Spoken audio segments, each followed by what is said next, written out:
switch my style up, watch the money pile up. I'ma get rich or die trying, I'ma switch lanes. I'm always getting better, I'ma be on 5th place. On this one, then 4th for the next. 3rd, 2nd, 1st, 3rd, 4th, 5th. Give me all the Holy moly! raw energy. Bang, and there it is, right on cue. How's that? Less straight to Davis. How good was that? We about to make a ground. We've got to make this count.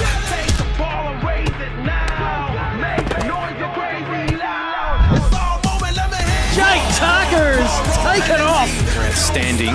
Glenunga certainly have a great Soup, you're outstanding, man. Well done. Congratulations on the flat. Oh, a bin chicken. Your 2024 premiers, the Port District Football Club. Congratulations, you legends. You are the best team.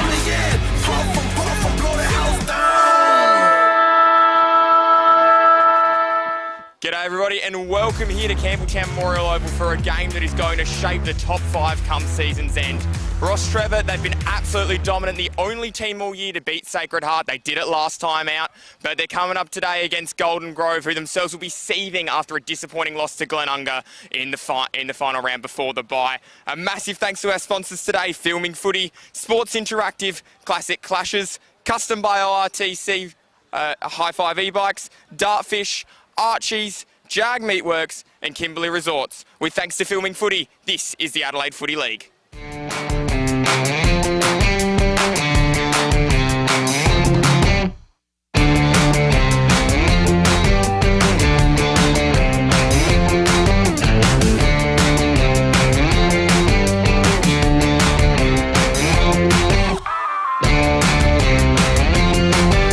Colado in the pocket.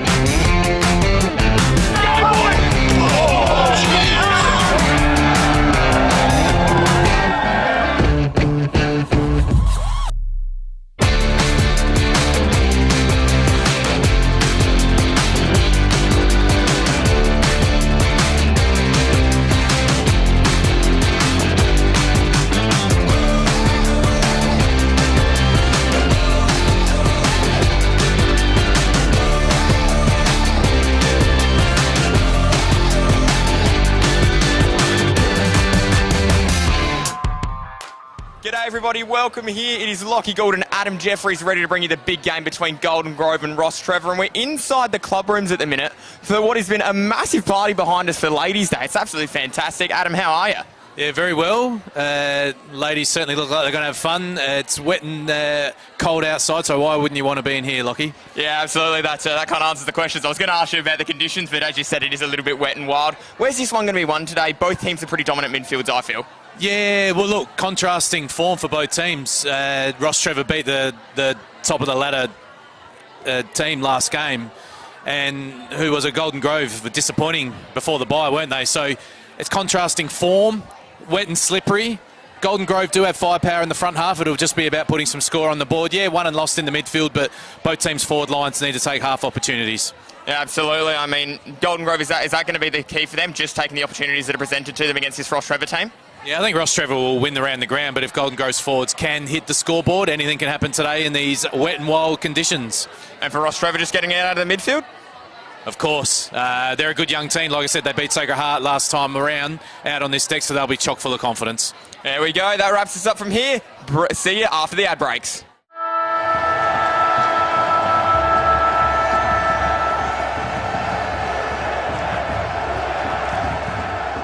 Get a quick and easy low-rate car loan from Police Credit Union today.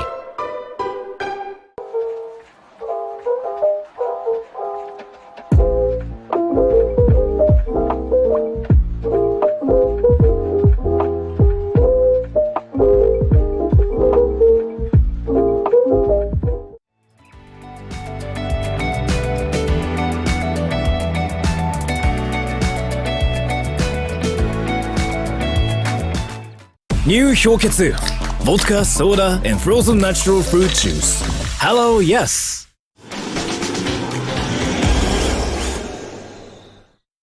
We've been housemates for, what, nearly 4 years? Yep, basically since I started my uni degree and you got your apprenticeship. Yeah, it's been really good. Like, it's the little things, you know? Like, one of us is always around to house it when the other goes on holiday. And one of us is always ready to help the other out of jam. I don't know. Yeah, happen again. It's usually me. My HEC debt doesn't leave a lot of room for holidays or working transportation or food.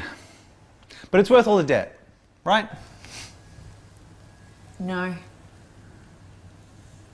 But what about your debt? Debt isn't a problem for me. I get paid to learn.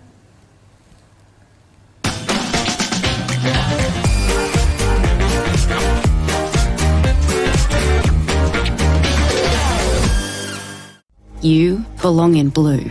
Apply for a career with South Australia Police.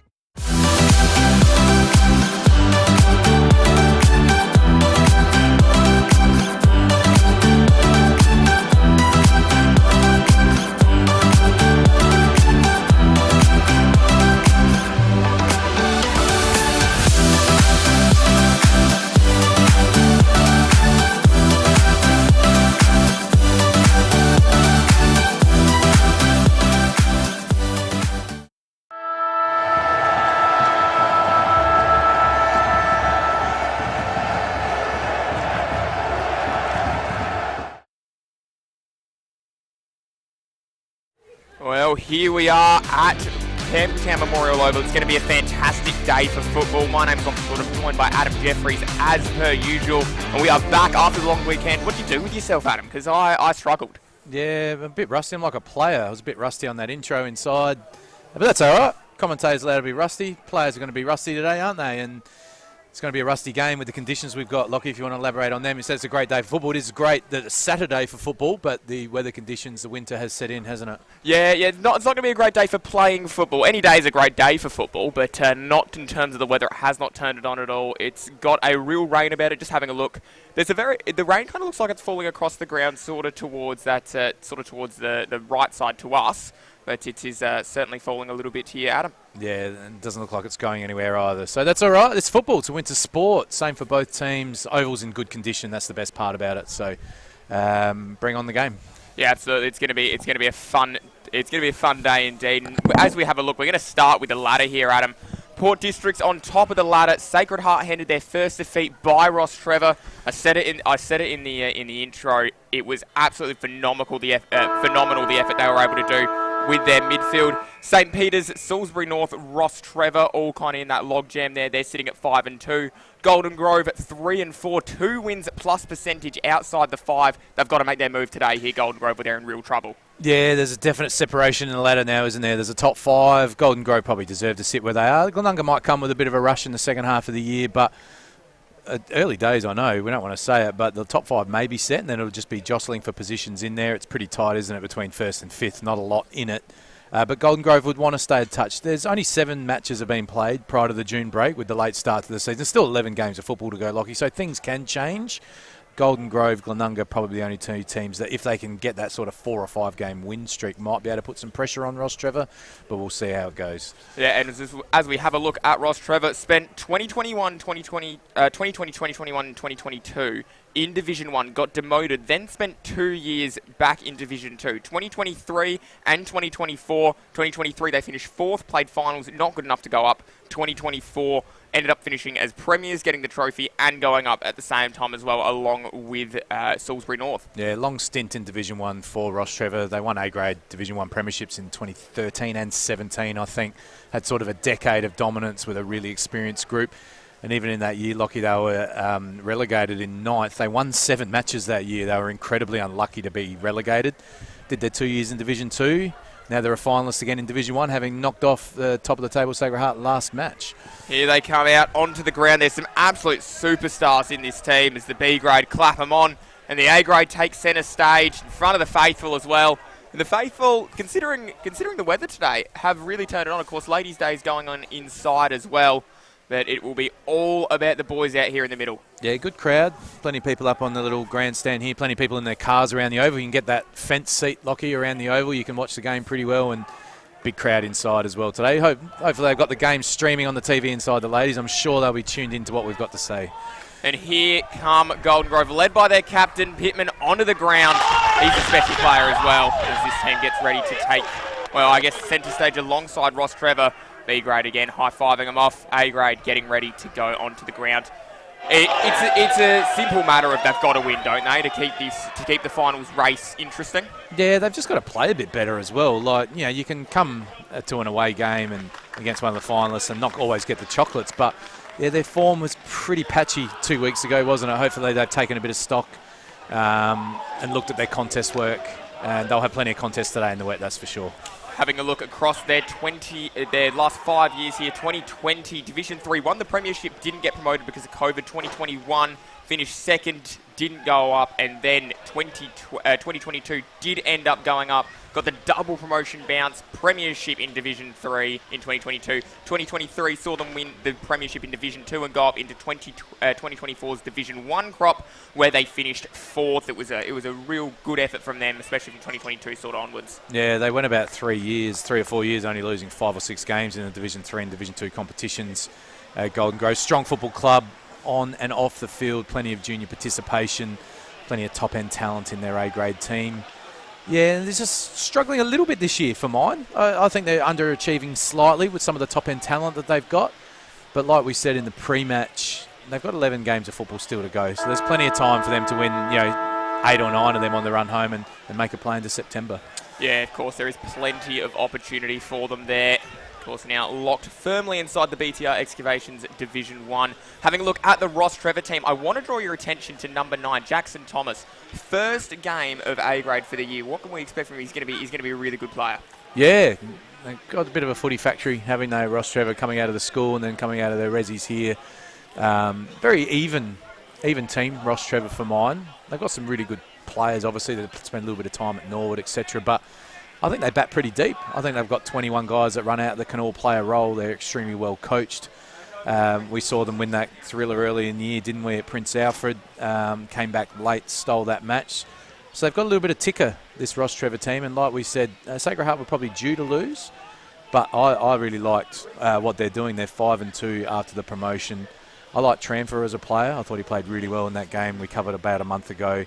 I like Wakeland as well. He's shown real something as a key position player either end of the ground. They've got a little bit of experience, but most of their team would be 25 and under, so they'll be hoping that they can stick around in Division 1 for plenty of years to come. Not too many veterans in this lineup. Yeah, they've got a real strong core. Some players that I recognise from under 18s action in Sandford as well. Golden Grove's team, this team has been now, as we said, kind of locked into Division 1 here. You start with Jake Pittman and you work your way down the list because there's talent all over the ground. Yeah, good to see Shenton back into the game today. He was a late withdrawal, wasn't he, Lockie, 2 weeks ago. So good to have him back. They'll need him because their form was pretty average, wasn't it? So they're underachieving slightly for mine at 3 and 4, but they've got time to turn it around. They need to work on their contested football. They like to move the football from end to end.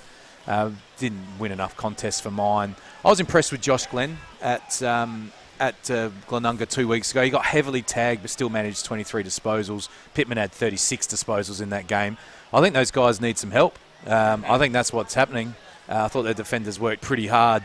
There was a swathe of inside 50s that were coming. So they need some of their midfield players to step up and give some of their veterans a bit of a chop out and give their forwards. The other player for mine, Lockie, that needs to lift is Verity, Liam Verity. I think he's had a quiet start to the season in Division 1. We know that it's harder to score goals, take marks with the defensive nature of Division 1, but he needs to get involved in the game a little bit more, work harder, get to more contests, and maybe play him deeper as another option instead of going to Pascoe all the time. Well, I'm glad you brought up the midfield battle because this is the midfield numbers from last week against Shock, who pride themselves on their midfield. Rostrevor won centre bounce clearances by 3, ball ups by 6, throw-ins by 9, and overall ended up winning the midfield battle by 18. Can we expect something similar from them today? Potentially. There's certainly half a chance. Like I said, they've got great depth going through that midfield. They're on their home deck. They'll be feeling pretty good. The other factor is, having coached and played, a lot of the players lift on Ladies' Day as well, Lockie. You've got to impress the girls. So they'll be cracking in. So Golden Grove will have to match them in the contest early, I think. Golden Grove themselves ended up losing by 7 last week, and centre bounce was their real area of concern. Having a look at the Division 2 games between these two sides, 2023, 19-14, 128, saw Rostrevor 8-8-56, and the other game a 19-13, 127, 8-9, 57. So it was a couple of really comfortable wins there for Golden Grove. Can you read much into that, considering it was a couple of years ago? Almost that the scores were identical, and B, how much Rostrevor improved in the last 2 years where they come into this game as the favourites. They do. So, yeah, they've improved a lot. Rostrevor struggled in Division 2 in their first year down. Obviously defending premiers from Division 2 last year. Golden Grove, a dominant team that season in Division 2. Yeah, they absolutely were. They, as you said, went nearly 2 years only losing 5 or 6 games. So had a Glenunga-esque run from last year, if the good people do remember that in the BTR Excavations Division 1. But we are having a little look at both teams warming up. It's going to be, as we said, a fantastic day for football. Who wins? I mean, I know you've said Rostrevor are the favourites. Are you going to stick with that? Oh, certainly Rostrevor are the favourites. They're on their home deck. It's Ladies' Day. They come off beating the top team. They're chock full of confidence. Golden Grove come off a pretty heavy loss at Webb Oval. But I think Golden Grove have got enough experience. They've got a lot of experience in their team. They would have enjoyed the week off. Their bodies will be feeling fresher today. They'll put in a good showing, I think, Golden Grove. Golden Grove for you. I'm gonna give Rostrevor a little bit of representation in the commentary box, and I'm gonna go with Rocks to get it done and send this place rocking, if you will. Prince Alfred against Payneham Norwood Union. A, what can we expect? B, who wins? Ooh, both teams desperate. If Payneham are any chance of staying out of the relegation battle, they need to win that game. St. Peter's and Sacred Heart, again, another great game of footy lined up. That is 1 and 3rd on the ladder, I think. Yeah, that's a good game. Sacred Heart just to bounce back and win by a couple of goals. Salisbury North against Port District. Another good game. At Salisbury North, wet conditions. I'll just go the home team by a goal, but could go either way. Broadview Tigers and Glenunga. It's funny to say that considering how good Glenunga were last weekend, but this one is almost a relegation battle. Potentially. I think Glenunga can play better football in the second part of the year. Broadview have played slightly better in the last month, but Glenunga should be able to get the job done. Yeah, of course, they'll really go out there and give it a good go. And, of course, we've already given you a tip here. We're going to say divided in the commentary box here. But a massive thank you to our sponsors as well. Filming Footy, Sports Interactive, Classic Clashes, Custom by RTC, High Five E-Bikes. Of course, don't forget about the Player of the Year. So at the end of each and every BTR Excavations Division 1 game, what happens is that the commentators give their votes, and those votes gets tallied up over the course of the season, and the person with the highest number of votes obviously wins the $5,000 e-bike. So a massive thank you to Jamal and all the good folks down there at High Five e-bikes. Dartfish Archie's, of course, best on ground. Don't forget about that today. Jag Meatworks and Kimberley Resorts as well. The Mark of the Year brought to you by Moonlight by Kimberley Resorts. That's 3 nights accommodation in Broome. And the Goal of the Year, Jag Meatworks. And you can see all of that on Between the Posts. Check that out for all the latest as the coin toss goes on. And Rostrevor win it, and they're going to kick out there towards the right of screen. Anything to make from that one there, Adam? Nah, it's a still day. This is why that rain's going to set in. There's not very windy at all. Those clouds are moving very slowly, so no real advantage kicking either end to us at the moment. There we go. Nothing to keep across there in terms of the conditions. Just surely a bit of a preference there from Rostrevor to kick towards the right of screen. Just saw it then as Golden Grove were warming up. Of course, the scoreboard brought to you by Kieran Hayo Ketsu. They do a brilliant drop. Have you had one yet, Adam? Working on it. Seen him everywhere. It's amazing how I didn't know much about it till I started with you round 1. Now I see him everywhere. So well done to Kieran Hayo Ketsu. They're everywhere. Go and buy some next time you're in the bottle shop next to your Farmers Leap wines. Yeah, of course, Farmers Leap, they give us the coach of the week, and it is brilliant each and every week.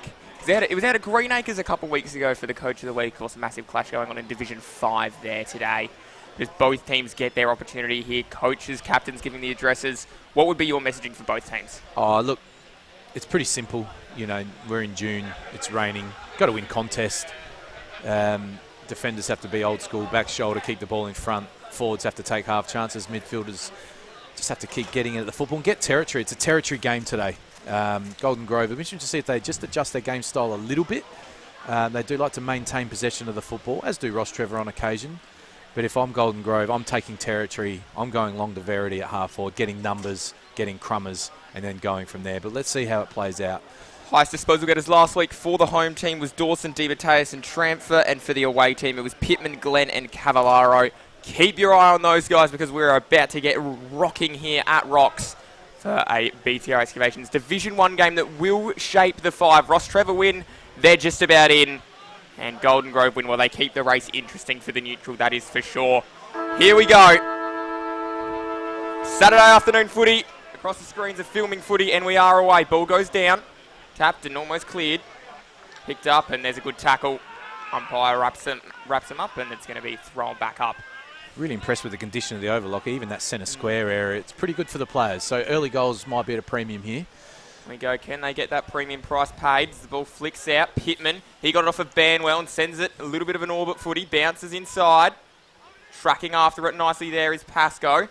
At the defence of Rostrevor holding up momentarily.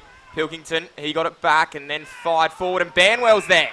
Just drifted into a little bit of open space, lost his defender, and now will line up from goal about 30 out there, Adam. Yeah, just one of those ones where it was a hat kick inside 50, but Banwell playing in front. The ball's going to drop short, the football will get heavy.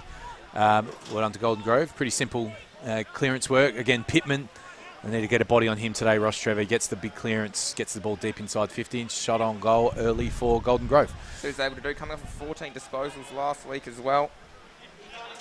Didn't hit the scoreboard against Glenunga. See if he can rectify that now. Kick is online, and it is across the face. So first, a minor nick, not quite first blood there for the Kookaburras as they now move to one behind. Rostrevor yet to trouble the scorers. Early stages here, 1 minute in, nearly 90 seconds. So long kick out towards the centre. That was a booming ball. Falls down, bounces at the back. Tracking after it here is Schwert. Doesn't sit for him. Instead, one of his teammates is able to pick it up and send it across. Good mark taken. Horskins looks and finds Pittman, who's getting busy early already. He then handballs the footy off. Cavallaro, how many times will we say that today? Bouncing ball over the top. Nearly ripped away. Verity, he's there. Rostrevor's defence holding strong. It was Nistransky who just missed the kick in the end. Good tackle. Mead. Nistransky back under it. And there's a good tackle by Banwell. Shenton was able to launch on the football. Fired back across. Pilkington. Glenn. He's a bit of class. And it's across the face. Good signs early for Golden Grove, though, isn't it? They look hungry in the contest. Putting on forward pressure. Getting the ball in deep.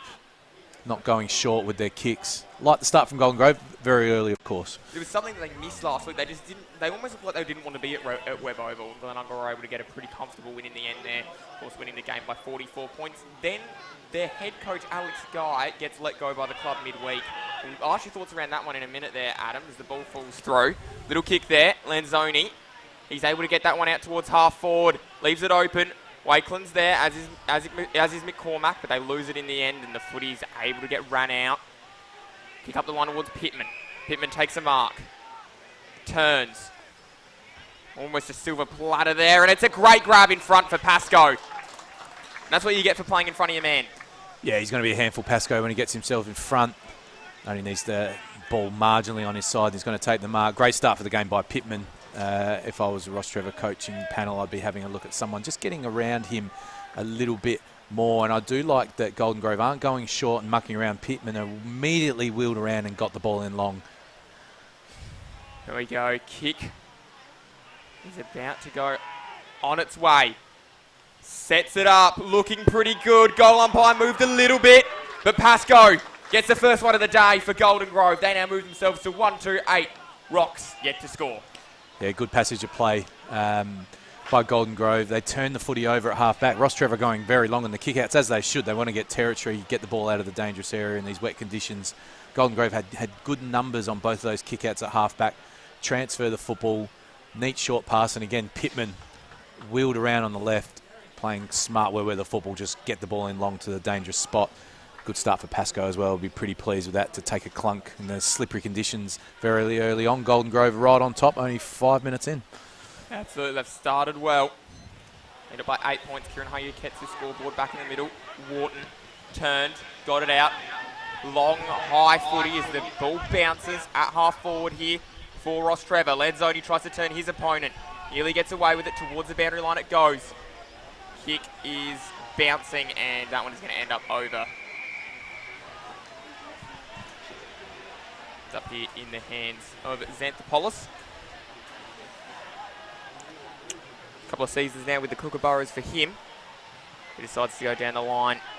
Sets it up towards the pack. Robinson's there. Big fist came in over the top. Picked up. Tramfer.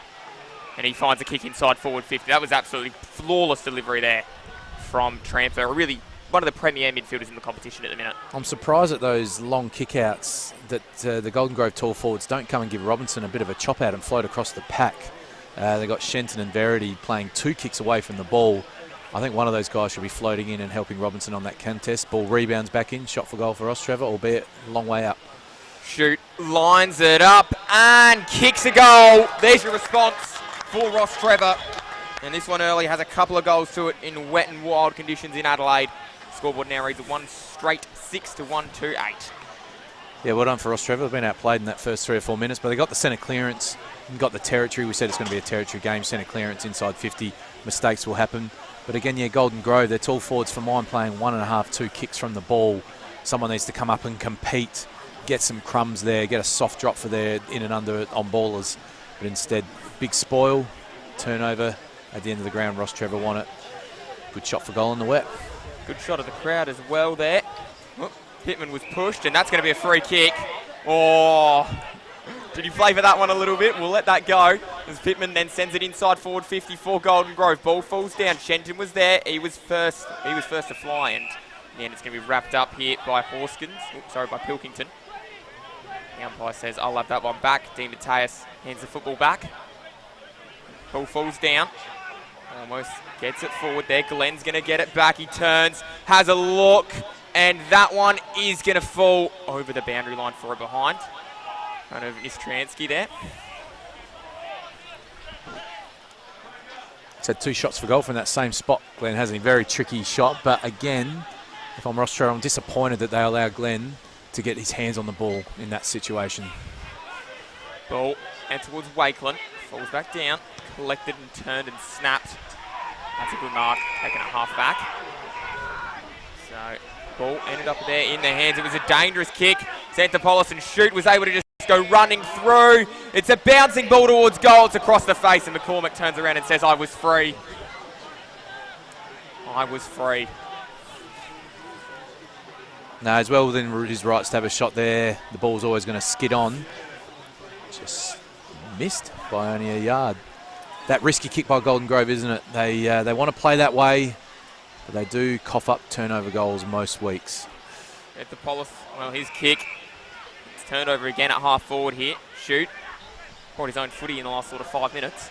Decides to go, sends it towards the pocket. Great kick. That was an absolutely brilliant kick. Brilliant kick to the fat side by Shoot. He's had a great start to the game, hasn't he? Scored, missed, and now assisted on one. Again, Golden Grove's tall forwards not coming up to compete.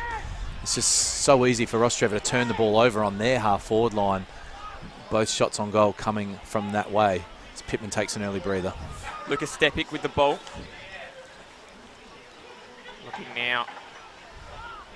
An opportunity for his first of the day. Rostrevor's second, and to take the lead. Kick is on its way. It's across the face. Or near side, sorry, it stayed. 1-1-7. Plays Golden Grove's 1-3-9. About to come back out. And they've had to go and retrieve the football, so he'll end up on the main road out there. Oh no, here we go. We'll see if they can exit the ball a little bit better on this occasion. Likely you're going to have to go long to a contest. They've got Slater out here now on this close side wing. Just some extra numbers to get a contest is what Golden Grove need. Glenn is doing the kicking in. It's a brilliant pass. Finds the man that was doing the kicking in Xanthopolis.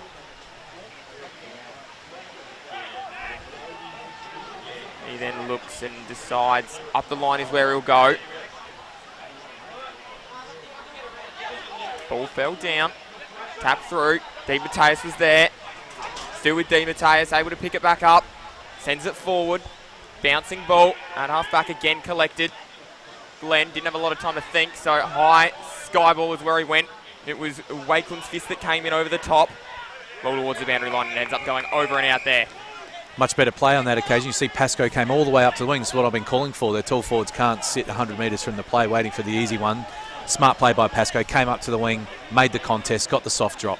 Exactly what Golden Grove needed. And guess what? They don't get the ball turned over. It stays here. Flung back into play again. Golden Grove able to get it forward from the centre. Well, bounces past and was collected in the end by Best. Best ended up losing the footy. It's potentially not his best effort as Collins turns, goes inside. Oh no, again, Golden Grove, their own worst enemies. Di Matteus, he was able to read that like it was a book. Sends it forward, a little bit of a soccer and then a slide. Picked up here by Stepic. Oh, it's got plenty around him. Able to get it forward though. And it was Ingram who laid the tackle. Ball now at the feet. And it should go over, and it does, out on that far side wing. Yeah, again, we don't want to harp on it. It's the way Golden Grove plays, isn't it? It's worked for them over the years. We don't want to be too critical. But that is a ball back into the corridor. It's not those little 15-metre short passes. The ball's in the air for so long, the defending players can make up so much ground. So they're going to keep taking it on Golden Grove and play their style. If they can get through, they'll score, but occasionally they'll turn over as well. Rucks collide and the tap was one down in the end, but Shenton was able to get it forward there for the Kookaburras. Ball falls through. Best copped a little bit of a whack, picked up at the back of the contest by Mead. He then was able to find a target forward of that play, and inside forward 50 go Rostrevor now. Ball falls down and McCormack is there, but he's not able to win it, and the ball goes over and out. Might be a little clash of heads there in the middle of the ground, but looks like both players are up and about and hopefully okay. Pilkington copped a little bit of a whack there. He seems to be okay. On the far side now. Ball in the hands of the Kookaburras. The rain starts to get momentarily heavier. It's kind of come in drips and drabs, but it's been fairly wet. The footy goes down. Fired at the back by Wharton. Wharton tried to go charging through, wasn't able to do that. Ball flicked forward. There we go. That was from Slater, and the footy ends up going over and out. Good coaching from the Golden Grove bench. Clearly they've sent that message out. Verity that time came up really high to give the contest soft drop. Much better play by Golden Grove, much better setup. Footy goes inside forward 50 here for Rostrevor, picked up at the back. It's a snapping ball out from Payne. He's one of the inclusions this week. It is now ended up in the hands of Thomas. And Thomas, first game of Division 1 footy for the entire year. See what he's able to do. Puts it inside. Oh, that is a screamer! Wakeland tried the impossible and maybe got his opponent in the back. Now, if he had taken that mark, do you reckon the umpire would have paid the push? No, it's about the theatrics of the game. Even if he did push him and he took that mark, give him 50. I think that's a real interesting one, isn't it? We've got a replay coming up. I thought it was a fantastic hang by Wakeland. If he takes the mark, I hope the umpire would keep the whistle away. Oh, wow, have a look at that on the dartfish. And the back is the call. We do want to encourage players to go for those marks, don't we? Footy flew back in, and it was Wharton trying to work his way through. Butterworth on the line, he then slips and slides over. Just getting a bit of field position here, aren't they, Rostrevor? They've 5 of the last 6 inside 50s. None of them super clean. The rain has set in. Ball will be getting more slippery as the game progresses. Tell you what, Wakeland certainly putting the heart rate up here. That could have been incredible if he'd taken that as the ball comes back down. Golden Grove. It was Xanthopoulos now, although the smother, that was a great effort there. Ball then falls and past both players, so it's just a soccer forward for distance. Picked up, a little bit of trouble here, Mead and Pittman's all over him. Clamped on and not letting him go. Footy did spill out. And now Rostrevor able to respond. Kick back inside. Looked at okay. It was Murata. And then it went to Dawson. And Dawson flicked it wide for Di Matteus. He's going to be able to trap it before the boundary line. Needed a couple of bites of the cherry because it's a little bit slippery. The ball then flicked forward by Di Matteus. Now inside forward 50 they go. High circulating footy at the back. Ball falls down. And that one is going to work its way out for Golden Grove up the line. And Cavallaro there. Going to take a great mark. Ball bounces, should be collected, slapped away from Pascoe then. See, even that play for Golden Grove is better. Lockie, nothing fancy, but they've got territory. Now they've got a ball up on their half-forward line rather than trying to pick off something through the middle of the ground that's not on today. It's good work by Boxer as well, just to get his hand in there. Otherwise, you'd imagine that ball would have ended up with Pascoe and he might have been able to go and create something dangerous as he does each and every week. Because it was 3 weeks ago, he kicked 9 goals 2 games ago and had a couple as well last week. Ball falls and he's going to be in the back. Nope, it's going to be a high tackle. Either way, it's going to end up in the hands here. And there's a little bit of argy-bargies, a little bit of afters. Tramford not happy with the treatment he received from Shenton. And the ball is with Rostrevor. Long, high footy. Ball at the back, collected. Trying to work his way through then with Baldwin. And Tramford for assistance. A couple of Golden Grove and the Kookaburras have swooped in. stop that play momentarily as the ball gets thrown back. Ball goes up. Tapped. Worked forward by Dodd. Bouncing footy at half forward. Verity nearly laid it off. Here goes Shenton turning and twisting and able to get it inside. Kick is now going to go on its way. Collins! Not even close to registering a score there, unfortunately. Yeah, interesting to see Cameron Chen. Wonder if he is still carrying injury. He's starting as a forward in this match. We've seen him play in other roles. I like the move, though. I'm not sure if he's a midfielder. I think, with the potency they've got now, even there, just a quick one-touch handball over the top to the running player. I like the move. I think he can impact the game better. Stepping. Sends it up the line. Ball falls through hands, and then at the back, able to be collected. Golden Grove trying to charge back inside. Footy flicked up by Baldwin, who's definitely got other ideas away from that. He gave it across, and it was Lim who was tackled. And now the footy ends up in the hands here of Hillcoat. Hillcoat sends it inside. Falls down for Stepic, and Stepic then flicks it across towards Dawson. Dawson picked up the bouncing ball and sent it a little bit in orbit. It's a 2-on-1. Pittman's there. He's dangerous. Up, little bit of a spill there from his teammate Dobie. Pittman able to wrap up the Rostrevor player. And the footy's ended up through Pittman's legs and fired out. Rostrevor through Murata are trying to move it forward. Now it's with this Transky. He then flicks it back. Still now they move and dance and try to sidestep, and Bradford run himself into trouble. So that is going to be a free kick there, going the way of Payne. Needs to get the ball into a dangerous spot. He was looking for a short pass wide. Probably kicking into a slight breeze. As I said, pre-match it wasn't windy. The wind has popped up ever since I said that, hasn't it, Lockie? But this will be a tricky kick to make the distance. He should be tempted to maybe lob the ball at 15 metres out rather than the coach killer sport on the line. Let's see what happens here. Payne decided against that, put it to that spot, but Bradford maybe got the last laugh of that battle. Probably say that one ends 1-1. Bradford with the football. Sends it out towards the wing. Ball through hands again, and he's going to be wrapped up, and the umpire says that one's actually holding the ball. So a pretty good win, and Ruda ends up with the ball. And then flicked forward. And still with Rostrevor. Will punch forward towards the side, and one is going to roll through, although Bradford lost it in the end. Payne tried to paddle it forward. Hillcoat gave it across towards Collins and then got the football back.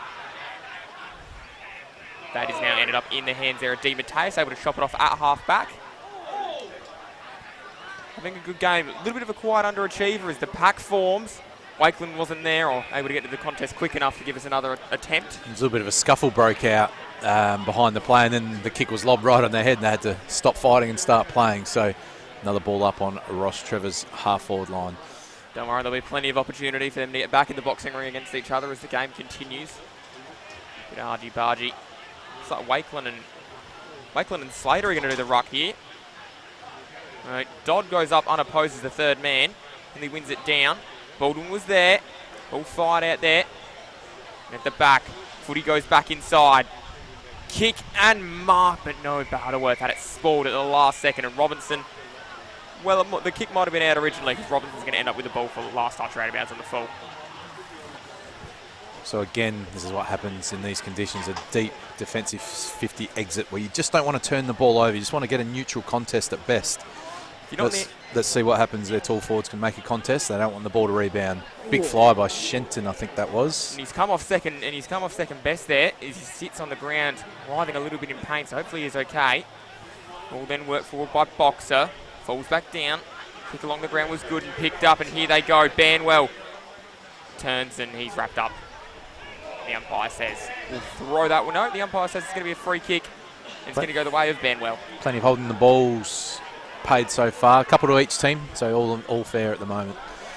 Trevor ended up with the ball. Ball goes through, and well done by Stepic. Had a little bit of time. Sent it inside forward 50. The mark's taken there by Lim.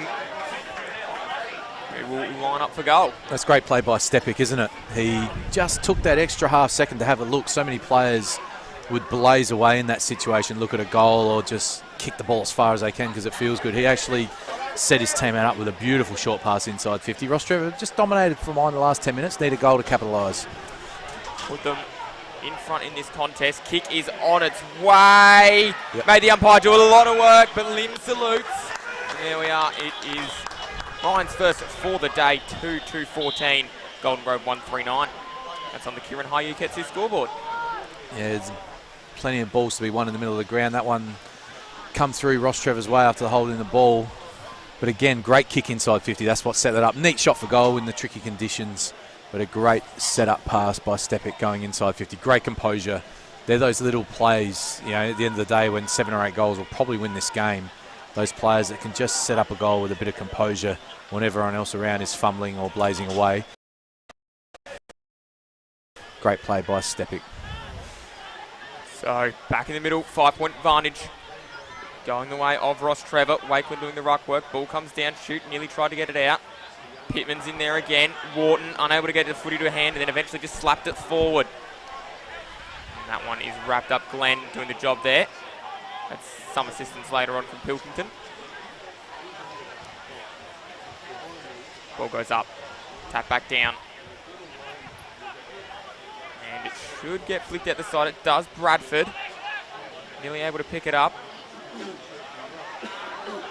It's good effort there at the bottom of the pack there.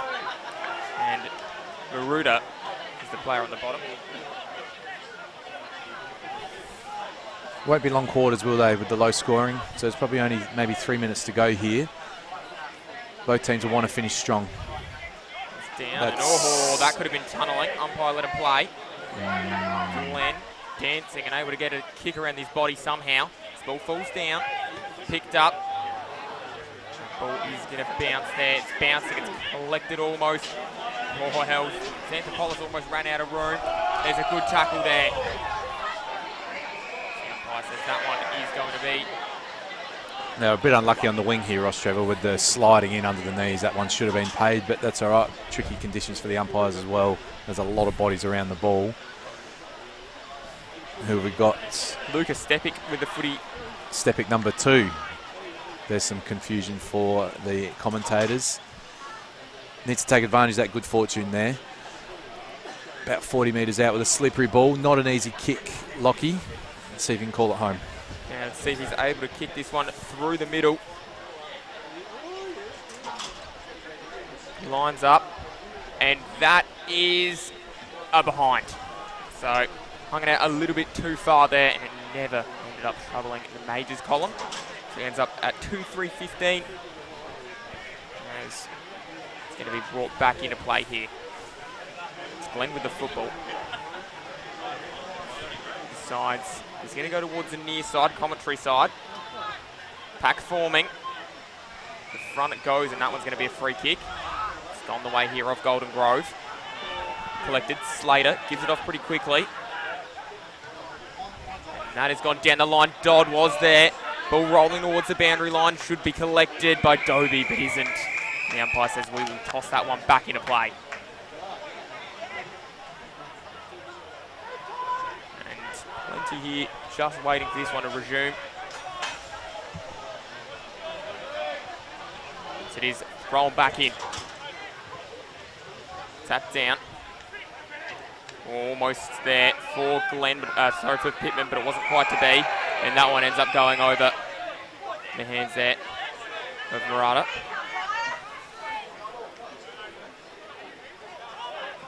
Glenn and Pittman showing plenty of physicality around the ball, trying to lift their teammates here. It's good to see. Ball comes down. That should get forward there. Xanthopoulos, kick along the ground. Rolled and collected there, almost in the centre of the ground. Xanthopoulos, footy pops out. That one's going to be a ball up. Real arm wrestle here. Both teams have employed a spare behind the football here as well. Both teams not wanting to concede late. And Wharton tries to get it forward. He's unable to do that. And that one's going to be a high tackle. The hands there of Murata.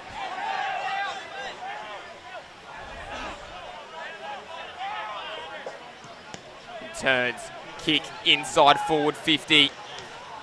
Ball falls down at the side and is able to get cleared there by Golden Grove momentarily. Demetas wanted the boundary line. He ended up getting the boundary line. Yeah, he's pretty happy there, Demetas, to get a ball up in their half of the ground. Set up their +1 behind the ball, which might be Wakeland. Bit of a swingman, isn't he? He's forward. Then he can play the spare behind the ball as well. Rostrevor keen to take this lead into quarter time. 2 minutes to go. And can they hold on? 6-point advantage at the minute. Ball then in the centre of the ground, picked up. Slater is trying to get it forward there for Golden Grove. Picked up though. And here come Rostrevor down the near side wing to your broadcast position. And it goes over the boundary line there. Great effort and a good tackle there by Butcher as well. His best on ground, I think, before the bye. Had a relatively good game. See a free kick paid there. But just a little bit of a scrimmage afterwards. Minute and a half to go. Can Golden Grove make a late pitch to go forward? That one's going to end up going away here with Pittman. He's the player you want it in the hands of. The danger man. He goes across the ground and says, switch it if you can. Footy with Thatcher. A talented defender. And out of side, ball falls down now. Trying to charge after it. Threw his arms open, said, I didn't have it, umpire. You've got to give me a free kick. And in the end, Habel gets the reward. He won't mind that though. Rostrevor hold the play up. Let's see if they go up the line or take the risky ball inside. That is a good kick there. Dobie was up the line almost on the edge of the centre square there. Then turns. Charging forward here, Pascoe, but Butcher in front, able to take a nice intercept mark. Yeah, good play by Butcher. That ball's dropping short. There might be a little bit of a breeze advantage to Rostrevor. You can see that ball was just hanging in the air. Pascoe couldn't get there to make the contest. There's a breeze is just sort of blowing through the commentary position at the minute. It's certainly going towards Rostrevor's end here. The Footy end on end should be collected here by Wharton. He's able to get on top of it there. It's picked up by Pittman. Pittman then turns. Big pack forming. Demetas was the last in, and a big fist over the top. Ball now with Thomas. Should get towards the outer side. Demetas back in and over it. Butcher able to give the hand pass along. Back there towards Lim, and that one is going to be intercepted. Great diving mark by Thatcher. We'll just wait and see where the Footy fell. Probably make things a little bit more extravagant than they needed to be. That kick with Wharton. Wharton sends it back inside and shoot, and the turnover is going to be punished again as Rostrevor get one just before the quarter-time break. Well, it's clearly their game style, isn't it, Golden Grove? I'm not going to harp on it in the commentary box any longer. They want to shift the football through the corridor. Thatcher took their relieving mark. There's 20 seconds to go in the quarter, and he wanted to pierce off a dangerous pass into the corridor on a wet day. So that's okay. That's how Golden Grove want to play. When they get through, they'll score, but they're going to leak some goals the other way. Bad turnover late in the quarter there, but well deserved by Rostrevor, who've been on top really since that first 5 minutes for mine. Is this though that kind of game style on daylight today, where the skills are going to be harder to I guess kind of pay off? Is that setting them up for success? Is that setting them up for a win there, Adam? If I was coach, I probably wouldn't advise Thatcher to take that kick. Leave it at that. Ball goes up. Won't question you anymore. The great Jeffrey sitting alongside me. So the ball goes down, and that one is going to be tackled. Wharton there. So Footy gets forward. Little bouncer along the ground, nearly collected by Tramfer, but here come Golden Grove, but here comes the siren instead. Margin 3-3-21 Rostrevor. They lead this contest here by an even 2 goals, 1-3-9 Golden Grove. We'll be back with plenty more here as the players just make their way off the ground with a few bumps and bruises. It's been a great game here at Campbelltown Memorial Oval, and we'll see you after the break.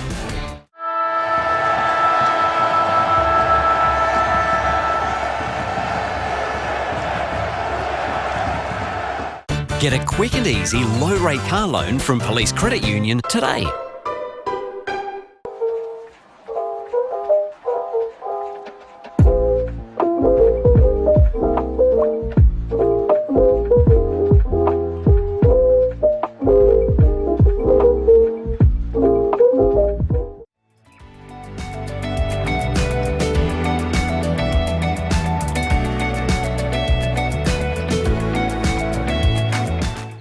New 氷結 Vodka, soda, and frozen natural fruit juice.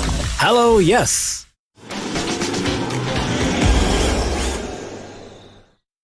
We've been housemates for, what, nearly 4 years? Yep. basically since I started my uni degree and you got your apprenticeship? It's been really good. Like, it's the little things, you know? Like, one of us is always around to house it when the other goes on holiday. And one of us is always ready to help the other out of jam. I don't know. Yeah, happen again. It's usually me. My HECS debt doesn't leave a lot of room for holidays or working transportation or food. But it's worth all the debt, right? No. But what about your debt? Debt isn't a problem for me. I get paid to learn.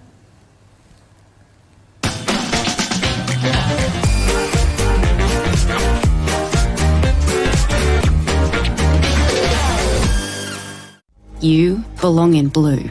Apply for a career with South Australia Police.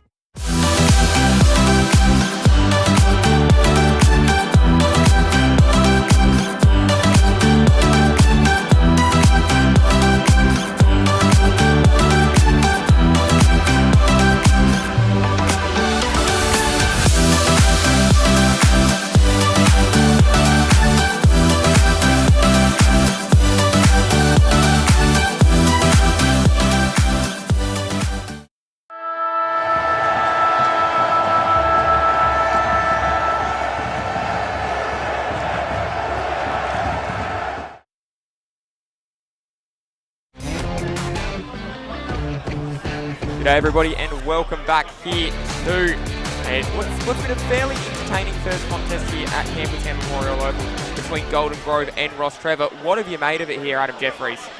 Yeah, Rostrevor probably deserved that little lead. Golden Grove, effort's been fantastic. I think they've been cracking in, they've been tackling, been putting on forward pressure. They started the game really well. The first 5 minutes they were all over Rostrevor. Rostrevor just settled into the contest, playing a smarter game, getting a bit more territory.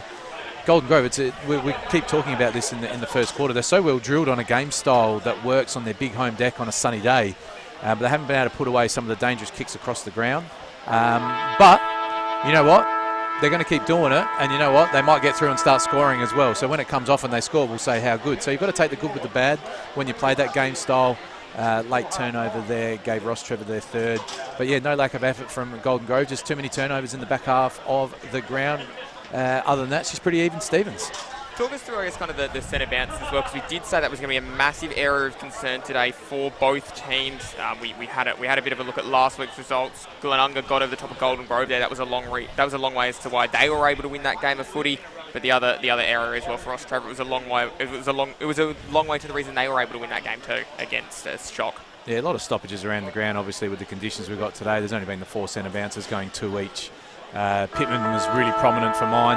And I think this is where maybe Golden Grove's Achilles heel. They're quite a tall team. They've got a lot of key position players, especially in their forward lines. Look at their forward line before. They look like they've got 4 or 5 marking players and not enough ground level players.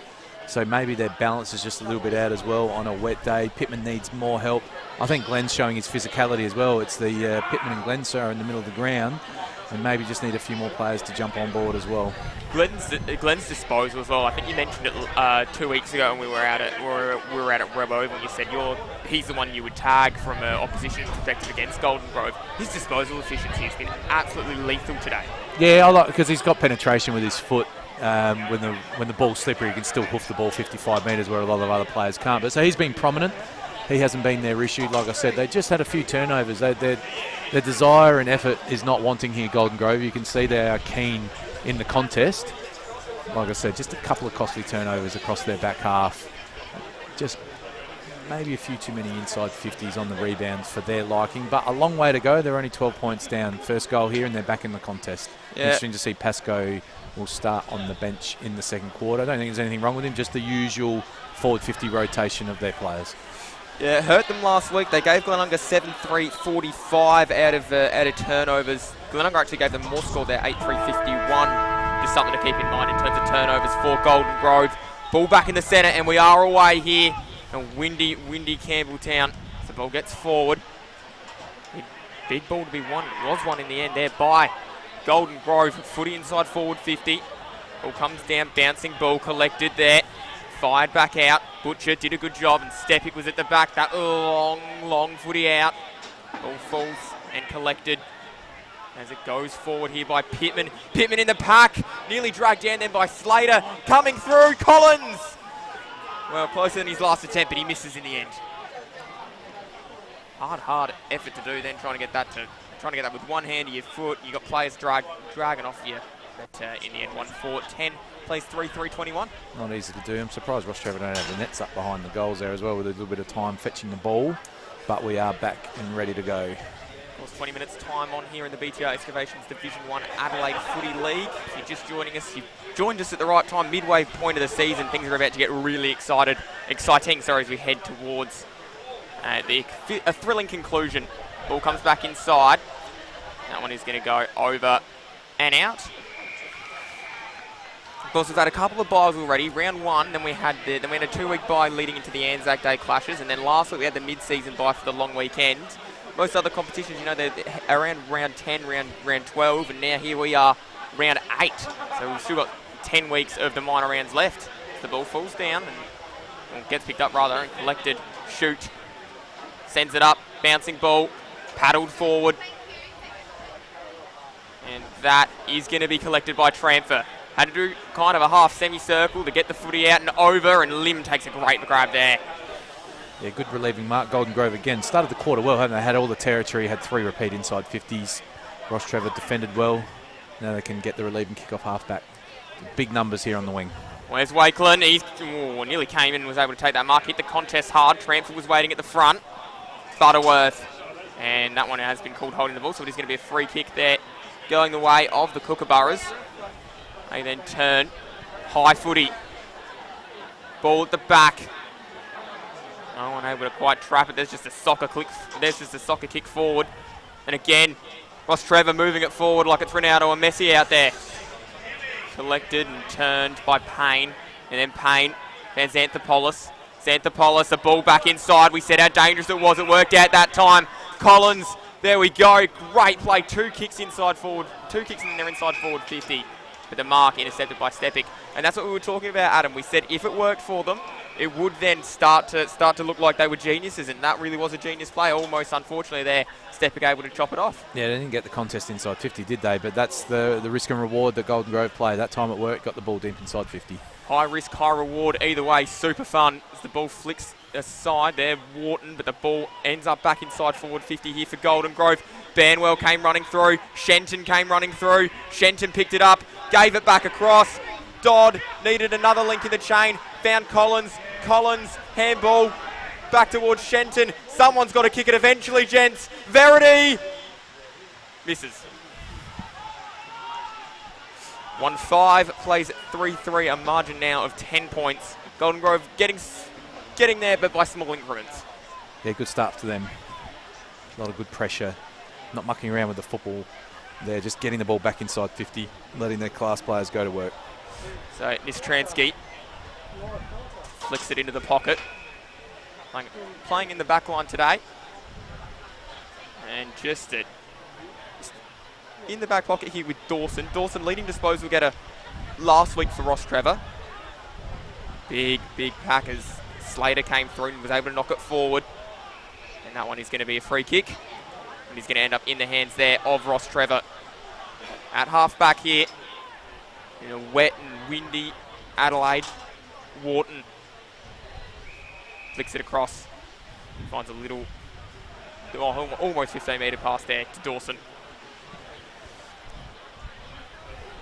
Dawson towards the pack. Here we go, big flight. This ball comes down, tries to work it forward, a little bouncing ball. Nearly the soccer. Wharton able to grab it again. Flicks it through. Boxes there for Rostrevor. The ball is just sitting on the deck. No one able to really grab it. Now we do get a contest and we do get a ball up right there on the edge of the centre screen, slightly towards the left-hand side of screen, which is the end that Rostrevor are kicking in the second quarter. And they might just be going into a 2 or 3 goal breeze now. It's getting a little bit windier as the day gets on. Yeah, the wind's kind of changed and swelled. It started as a still and then it went towards the right, went towards the left, and now the footy gets cleared back the other way. Rostrevor, ball bounces in the centre. Butterworth, little soccer inside forward 50 collected. McCormack able to just lay it off. Still the soccers continue. Baldwin, that was pretty clever. Oh, there's a crunching tackle. Is that a free kick, umpire? Surely has to give this one, and it's going to be a free kick, and he's reaching in. I wonder if there's going to be a card here. Umpire looks like he's reaching for a card. I'm not sure it's at that level. It's certainly a free kick, but I'm not sure that a card intervention is potentially necessary. No, he's put it away. That's all right. Maybe just pulling the jockstrap up there, the umpire. So, yeah, it looked like a free kick, didn't it?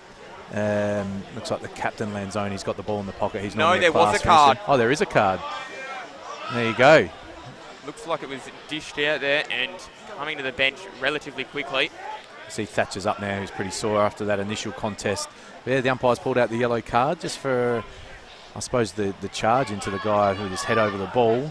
For mine, he's a little bit unlucky there. Yeah, it was a contest. Of course, he did overrun the footy and then ran into Lanzoni, who's now lining up for goal, but walking it back into the sheds here. Take a 10-minute break is Hillcoat. Kick now with Lanzoni. Kicks and sends it into the post. And that'll be shaking till Tuesday. He's hit it that hard. Yeah, he was off to the races celebrating as well. So potentially that ball curved late.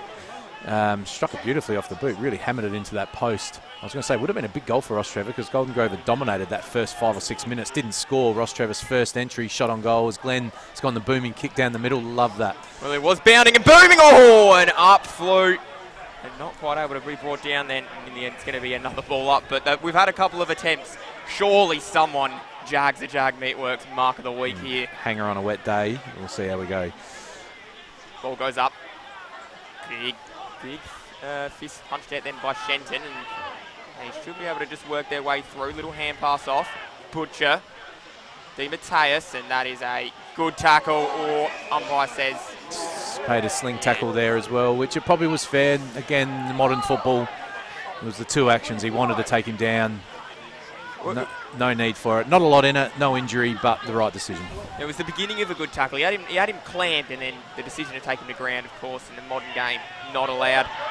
Wharton, he came in from the side. Butcher was at the front of the contest. Ball then falls, and with Pilkington as it goes inside forward 50. Shenton was there, got it down. Dodd came walking through and waltzed. A great goal. There it is. So able to convert there. And Golden Grove get one they desperately needed there. Yeah, needed. That was a great contest by Shenton, wasn't it? Going back with the flight, eyes on the football. Just caused the spill. And we saw it was at Dodd there. It was just in the right place at the right time and a neat finish. Goals are going to be at a premium today. So well done by Cameron Shenton. That's a fantastic contest by the veteran. You know, he doesn't know what's coming. He goes back with the flight, causes a spill. Great play by him and a good finish by Dodd. Well done, Golden Grove, who've dominated 6 inside 50s to 1 so far in this quarter. Game is close again. Big swing, wasn't it? Lanzoni miss. Could have been 4 goals to 1 in a wet day. Now it's 3 goals to 2. 5-point margin. Game on. And back we will go. The footy had to be retrieved. Might have ended up on, I think that's the north motorway out there. The A17, I think, National Highway. Interesting to see now as well that Josh Glenn has been up in the back pocket as well. So interesting move there. We'll keep an eye on that. We are back underway in the centre. And that, as the footy is now caked in mud. Tell you what, if you're looking to go home with a pair of clean clothes, that is not going to happen today, especially if you're a midfielder. Have a look there, Pittman proving that point. He might need a shower at half-time and again at full-time. He's that caked in mud. Footy then works its way from a soccer. Rolling and towards the back of the the one-on-one it was there. Now coming, trying to charge his way through his Murata. And he is then rucked up and tackled and going nowhere.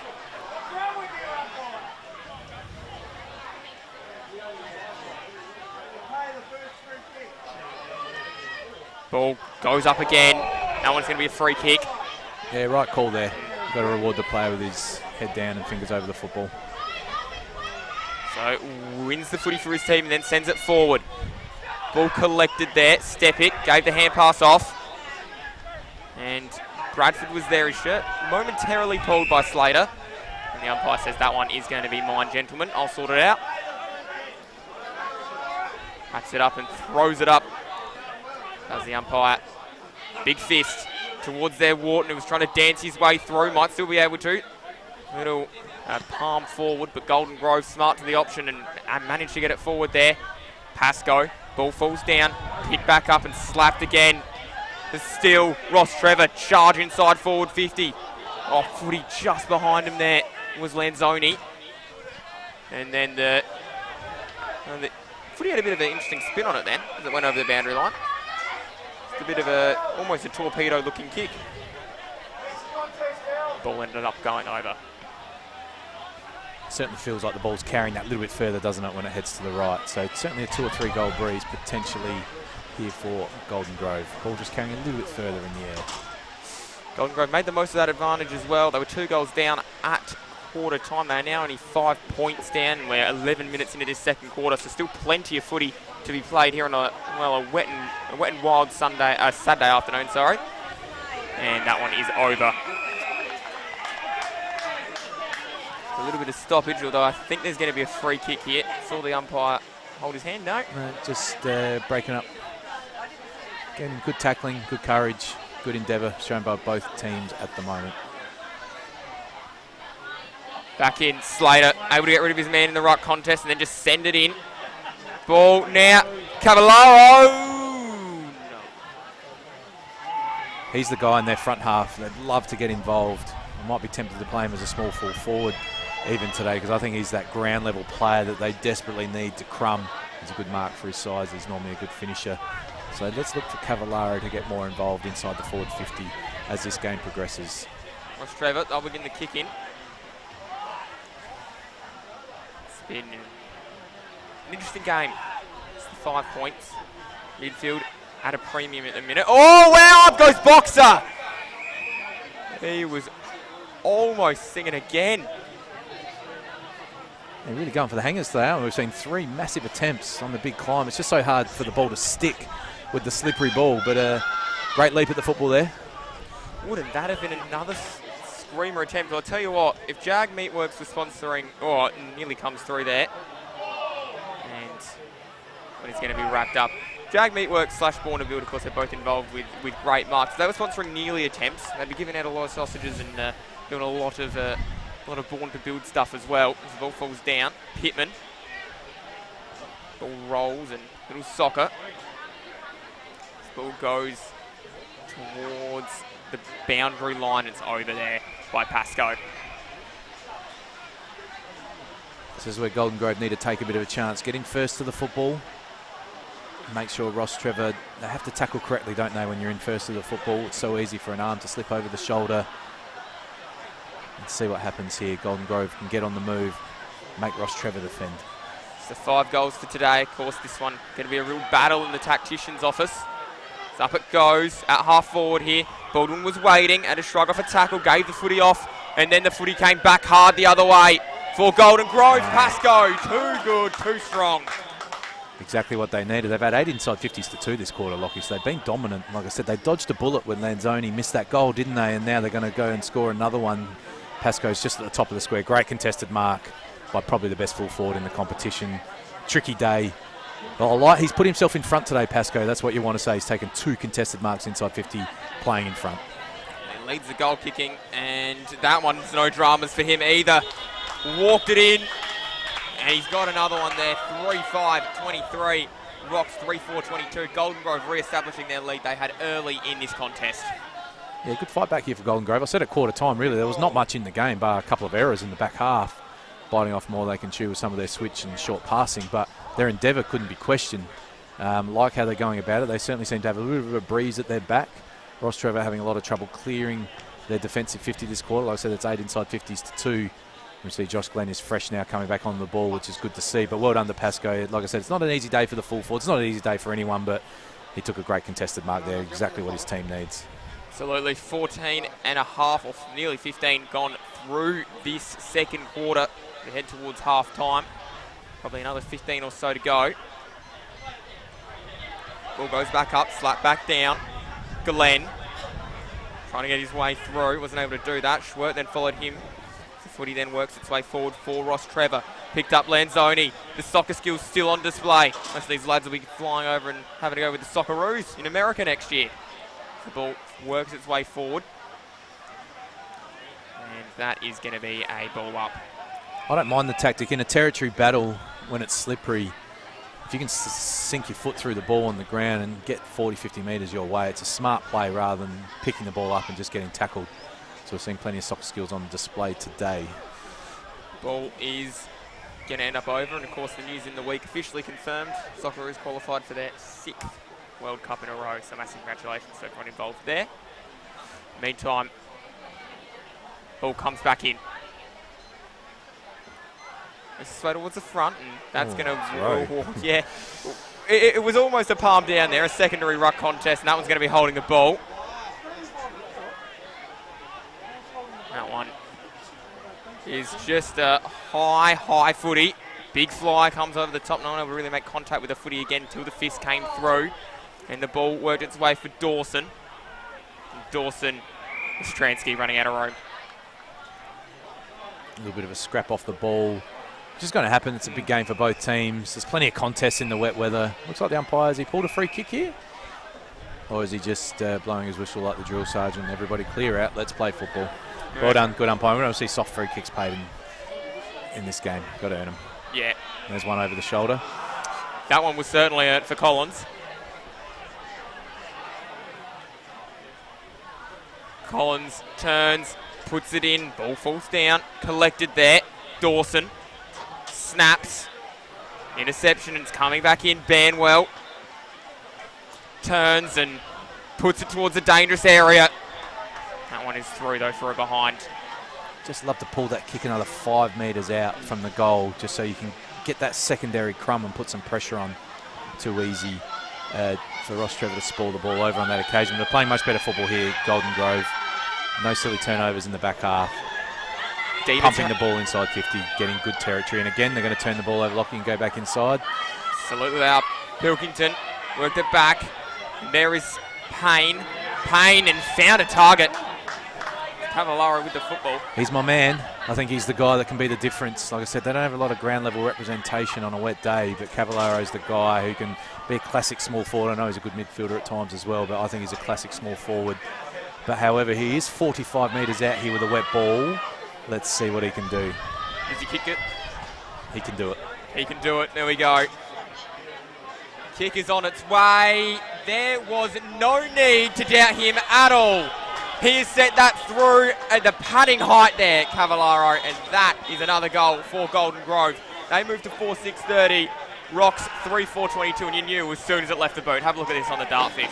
Yeah, it's a nice set shot. He's not a big man, isn't he? But I remember in the final last year, I called a goal from him that he kicked from outside 50. He flushed that nicely. Slight breeze at his back, but with a slippery ball, it's not easy to get that ball drop and for it to hit the slipper perfectly. It did just that. Good to see Cavallaro get involved. Like I said, they need him, Golden Grove. If he can find 2 or 3 goals or set up 2 or 3 goals for his team as that small forward, I think Golden Grove can win this game. So keep an eye out for Cavallaro in the second half. He's a player. He's a goal sneak. He's the danger.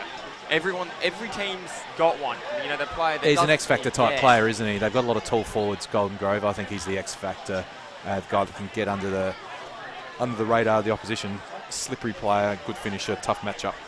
Boxer's probably his counterpart for Rostrevor, looking through their list today, where it's just they don't need a lot of touches. 5 or 6, they can really do some damage. Tramford tried to work his way through. Pittman, speaking of lots of touches, he'll end up with a few, that's for sure. You see his numbers during the week. Footy works its way out and forward, and that one's going to be an excellent intercept mark. Backing back quickly, able to go towards the outer side. And there was a fly then as the ball comes down. That one is going to be a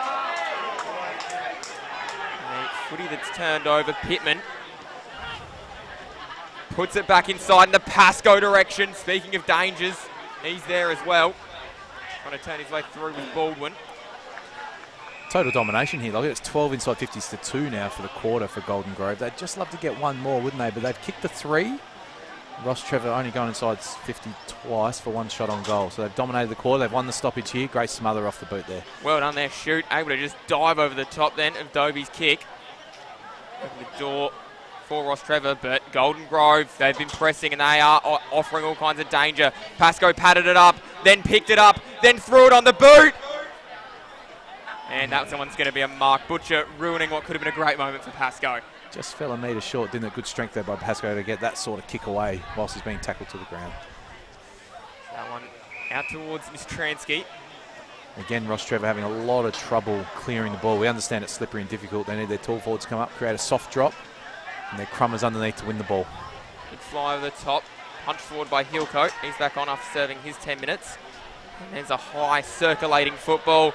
And at the back there, Shenton. Ball rolling now, picked up Pascoe. Goal there! And speaking of soccer's, Verity with the most important one of the day so far.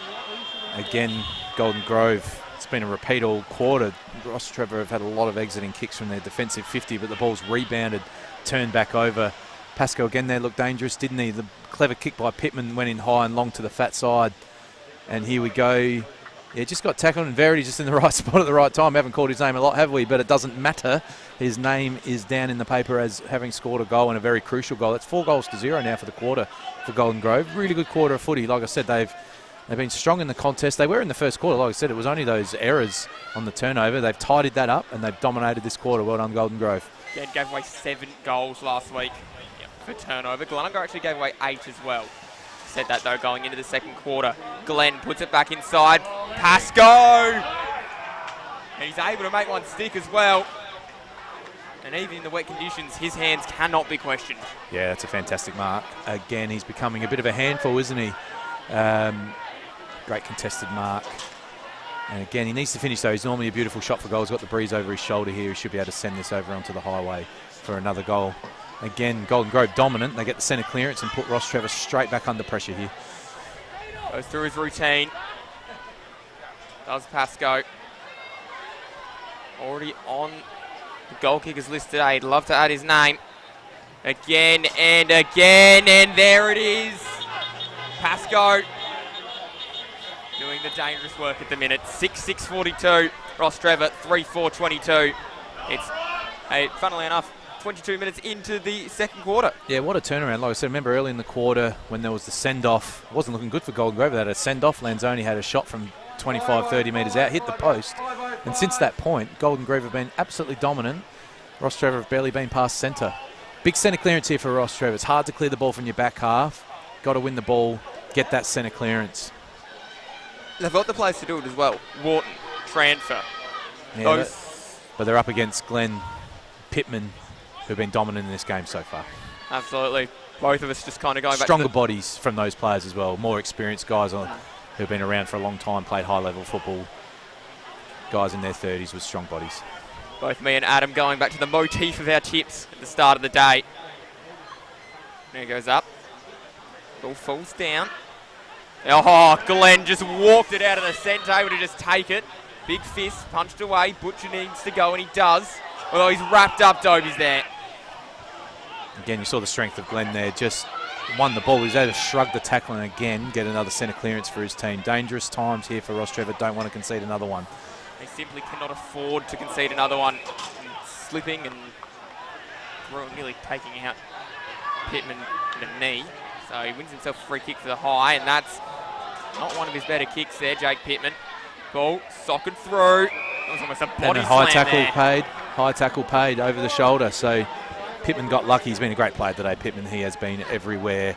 Went for the darting pass inside 50. Rostrevor players unlucky, spoiled each other. And I'm not sure who's got the ball here. Pilkington got the one over the shoulder, which can happen with a ground ball.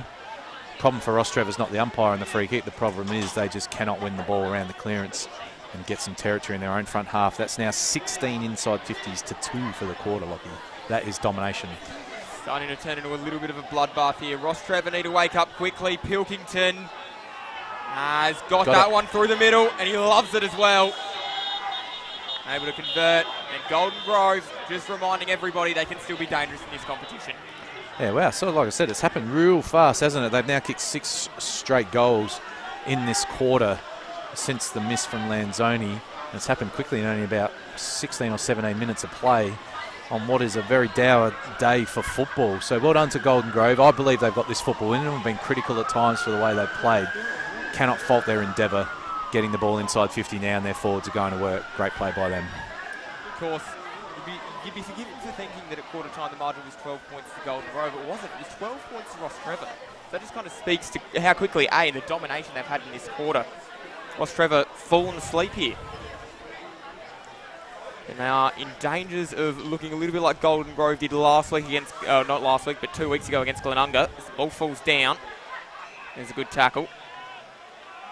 And is, in the end, Murata doing the tackling. And Cavallaro as the ball goes up. The midfielder's trying to get to work here on hands and knees. And Murata trying to work his way through and able to do that. The umpire says, I'll throw that one back up, although the umpire loses the footy. It's too slippery for him. Shenton able to give the footy a little bit of a clean and a little bit of a dry in the centre there. Ball now works its way back of the contest, and Murata just in the centre. Rostrevor, get it inside forward 50. It's been a while since we've said that. Wharton fires the ball, and the kick for transfer nearly works out. Ball falls down, and Pilkington lost it. He's the last goal kicker. Ball now spills, and the kick might work out okay. Cavallaro was there at half back. He's able to get it up towards Dobie. Dobie dancing, and the snap. He finishes his routine. Ball then fired aside and picked up. Plenty of the crowd going at it at the minute. That one's going to be a free kick going the way of Rostrevor at half forward. Ends up there in the hands of the player in best. Sorry, McCormack. McCormack then sends it inside towards his leading forward, and it's a play on, said the umpire. Just need a late settler here, don't they, Rostrevor? Had a couple of inside 50s. If they can just kick a goal before half time, 2 minutes to go, we can hear. Just need a late goal just to settle themselves going into half time. Orton trying to be strong at the contest and lost the football in the end. Cavallaro punishes him.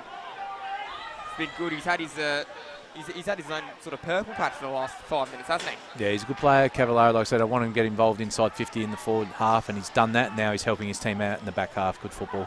Another couple fly at the football, but no one able to bring it down. Boxer fires again off a hand pass, and inside forward 50 they go. The high ball for McCormack is who it was designed for. But the ball fell aside from that contest and flicked forward. Pilkington. And the switch complete. Dobie, no, through his hands. Invited the pressure. He had a little bit of assistance though from Shenton, but the handball missed him.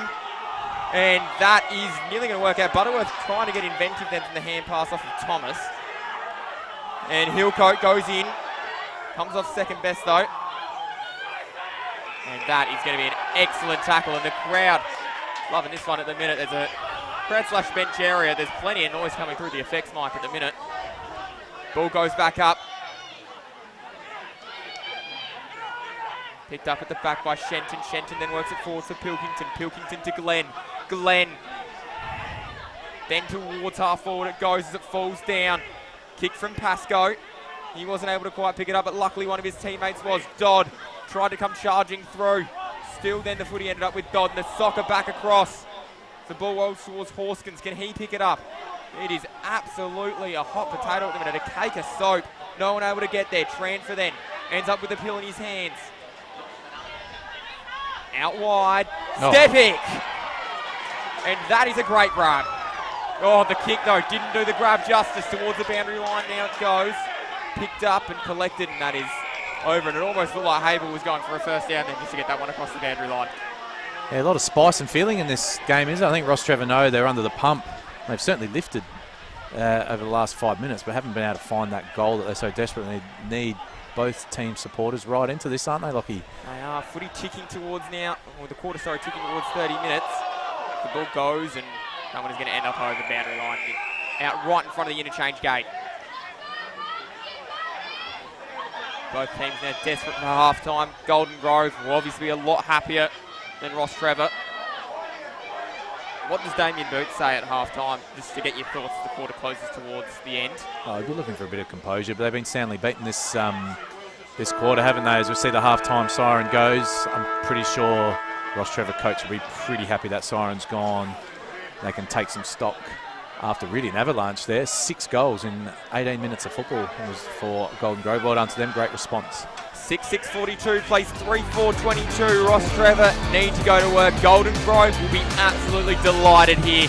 It's a game that's going to shape the 5-cup season end, and it is Golden Grove leading this one by 20 points. See you after the ad break.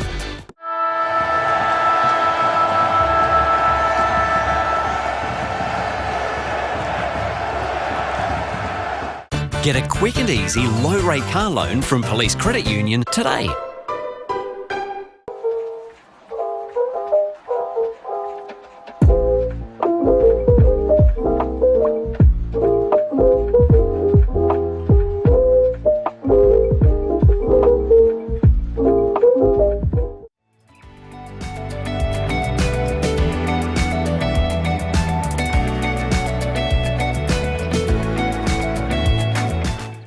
New 氷結 Vodka, soda, and frozen natural fruit juice. Hello, yes.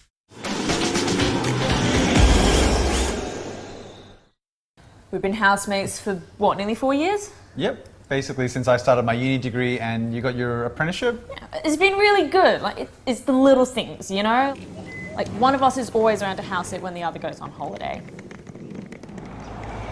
And one of us is always ready to help the other out of jam. I don't know. Yeah, happen again. It's usually me. My HECS debt doesn't leave a lot of room for holidays or working transportation or food. But it's worth all the debt, right? No. But what about your debt? Debt isn't a problem for me. I get paid to learn.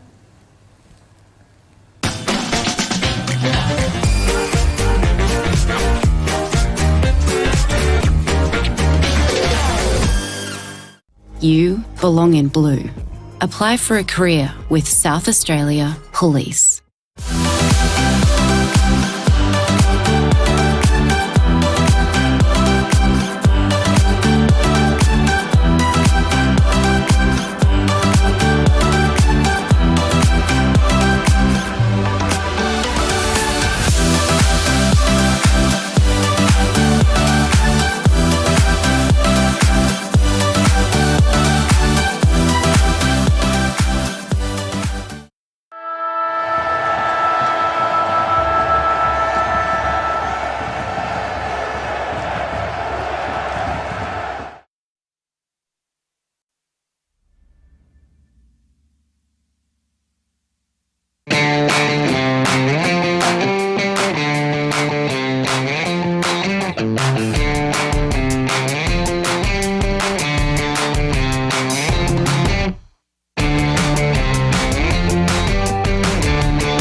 are at, well, what has been an entertaining contest, to say the least. Both teams have had their moments here at Campbelltown Memorial Oval, and out come Rostrevor. We will take you around the grounds very, very shortly, but it is a 26-point ball game in the way of the away team, Golden Grove, in a game that feels like it's a real 4-point game, isn't it? Whoever wins will find themselves in a pretty good position. Whoever loses will find themselves in a bit of a bad stretch. Yeah, well, it's 5th v 6, but there's 2 games of percentage between them, so Golden Grove can get that 4th win, go to 4-4 rather than 3-5, and the opposition go to 6-2. It's a massive sort of 4-point swinging game, isn't it? And full credit to Golden Grove, who in that second quarter really stamped their authority on this match, and it really came out of nowhere. Like I said, their contest was good, but it was more to find 6 goals in the conditions that was the big surprise, wasn't it? It was looking like it was going to be that real dour affair where it could have been 6 or 7 goals for the match, might have won it. Golden Grove piled on 6 goals in what felt less than 20 minutes. So well done to them. They capitalised on their dominance. At one stage, Lockie, they had 16 inside 50s to 2. So it's a big turnaround in that game. As we can see, the ladies are having a bit of fun throwing the bouquet off the edge here. I don't know how some of them aren't freezing because it is cold here at Campbelltown, but well done to them. They're having a great day here at Rostrevor, and they want their boys to lift because they got outplayed in that second quarter, and they find themselves 4 goals behind on a wet day. So let's see how this goes in the second half. I thought bouquets were exclusively for weddings. If I got that wrong. I'm not sure what was going on there. Might be a tradition or something they were having a bit of fun with. And out come Golden Grove, and they clapping the away supporters that have made their way out. And by away supporters, it looks like it's a lot of the Resi boys, the B grade, that have stuck around on the balcony just adjacent to us. And out onto the ground they come now. Golden Grove, they've got to keep playing this style of footy, this aggressive style that works for them when they're able to get the switch kick completed, shift the entire defence, and really makes life difficult for the opposition, doesn't it, Adam? Yeah, that goal quarter was all about contest though, wasn't it? It was about contest. It was about getting the ball quickly into their forward line and letting their forwards go to work. Pascoe's been tremendous, 3 goals and contested marking in the first half in the miserable conditions. Good to see Cavallaro get involved. And I thought as well, Dodd's goal was super critical. It was Shenton that made the big contest going back. And it was Dodd's goal that really got them going. We saw, we made mention that Rostrevor had the shot on goal early in the quarter to go 4 goals to 1 up. And it was looking like it was going to be a long day for Golden Grove. And from that point, they went bang, bang, bang. But there is still 60 minutes of football to be played. So Golden Grove need to keep the scoreboard ticking over. They need to find a goal or 2 going into the breeze potentially this quarter. There hasn't been many scores. In fact, what have we seen? We've only seen 1 goal out of the 10 to the left so far. So if Golden Grove can find a goal or 2 in this third quarter, it will go a long way towards seeing them win. Rostrevor, I'm sure their coach wouldn't have been happy with their contest work in that quarter. They were beaten around the clearance. They were beaten at the centre bounce. They couldn't clear the ball from their defensive 50, where they had to just get their crummers to win the ball and get some territory. They couldn't do it. But there's still time for them to redeem themselves. They want a fast start, they want a centre clearance, and they'll want the first goal and see if they can put Golden Grove under a little bit of pressure. Well, they've got now 26 points to climb back. And you don't have to do it all in one quarter. They've still got a half to sort of overturn the result. All they need to do now is just kind of go in. If they can get this margin sort of under that 2-goal range heading into 3-quarter time, they'll really believe, won't they, Adam? Yeah, I was going to say the same thing. I think that 2-goal margin's where they'd like to be, and they'll believe. But yeah, they need to win this quarter by at least sort of that 15 points, 4 goal to 1 quarter, something like that. But can't worry about what the end result is. They've got to go win the contest. Rostrevor, you've got to win the ball. You've got to get first to the ball. You've got to brush tackles. You've got to be better with your disposal. So yeah, Golden Grove did all those things well, and they were able to capitalise. So well done to them, but a long way to go as we see the players come in for their final address. Rostrevor were out very early, weren't they? They were pretty keen to get back out there and get warm. I dare say their coach probably didn't sugarcoat what he thought of their efforts, and he'll be looking for a response from his men, who again, playing in front of the girls, normally the players lift. Let's see what they've got here in this second half. Can he pull a surprise move in this second half potentially? Has he got a weapon? Can he use Dawson in the forward half? He's been a goal kicker in the past. He plays as a quarterback now. Let's see what they can do. But I don't think Rostrevor, he probably won't move too many magnets around. It's about the team that he picks just doing things better. Interesting there to watch one of the Rostrevor players putting their jumper on. I think that's probably just to do with the fact it's a little bit cold out there. I'm not sure that's a strategic I'm done kind of situation. No, you'd hope not. We didn't see any injuries in the first half. Here we go. So Footy goes down Tramford. He's able to get the clearance forward. So Rostrevor start exactly how they need to. Ball then ripped and tackled, and it's going to be a ball up there. As I have again lost my pen, but that is okay. Back up it goes. That one is going to work its way forward again. The wind playing a little bit of havoc, not just with the players and the footy itself, but with us up here as well. Collins takes a mark. He then turns and there's a big pack flying and that one comes down. Pittman's there. Umpire says, I'll have that one though, gentlemen. Gets a little bit of an embrace, does Pittman from Shenton. Half a high five as they both run back to position. Ball then comes down and from the ruck contest, it was worked out. Golden Grove again starting here as Harble puts it inside forward 50 or near enough to. Socket clearance, blocked then from legs, and there's a couple of players that are down. Stepic, he's there fighting hands and knees with Horskins. Ball rolls out, and Butterworth goes in. It's a long way down for a big man to ground level. Stepic picks it up, they get it away. Clear and kick, bouncing ball. And that's a little dribble then from Boxer. He finds Robinson, and Robinson picks it up the other way then for the intercept. Up towards those that are backing back, and the bouncing ball collected. As they do start to get it forward. And that is a great mark taken intercept-wise there for Mead. Mead then turns, puts it across the ground. Butcher's there. Oh, Golden Grove have infringed. I was going to say, Shenton. As Rostrevor almost tried to beat Golden Grove at their own game then. It ends up in the hands of Best anyway. So Best for Rostrevor. Up the line, big fist. Going down towards the boundary line and picked up. Ingram's there. Ball trickles over then in the hands of Pittman. It needed to be something special then. As the umpire picks it up and says we'll throw it back in. And here we go, a little bit of argy-bargy there over in front of us. Just through the lining then to the bench. A little bit of spice in the game today, hasn't there? I think it's the conditions more than anything. There's so many contests. Can't really just run away because the ball just goes to another contest, doesn't it? Tramford needed to get the protractor out, but I reckon he ended up going about 5:40 then before he was able to get the footy to his boot. And Boxer's there. Tried to claim he was taken without it. Umpire said no. It's going to be a ball up. Looks like Dawson has swung more to the half-forward line. We'll keep an eye on that. Seen Dawson kick some big bags of goals in the earlier part of his career. Let's see if he can be a game breaker for his team. So very quickly wheeling and off.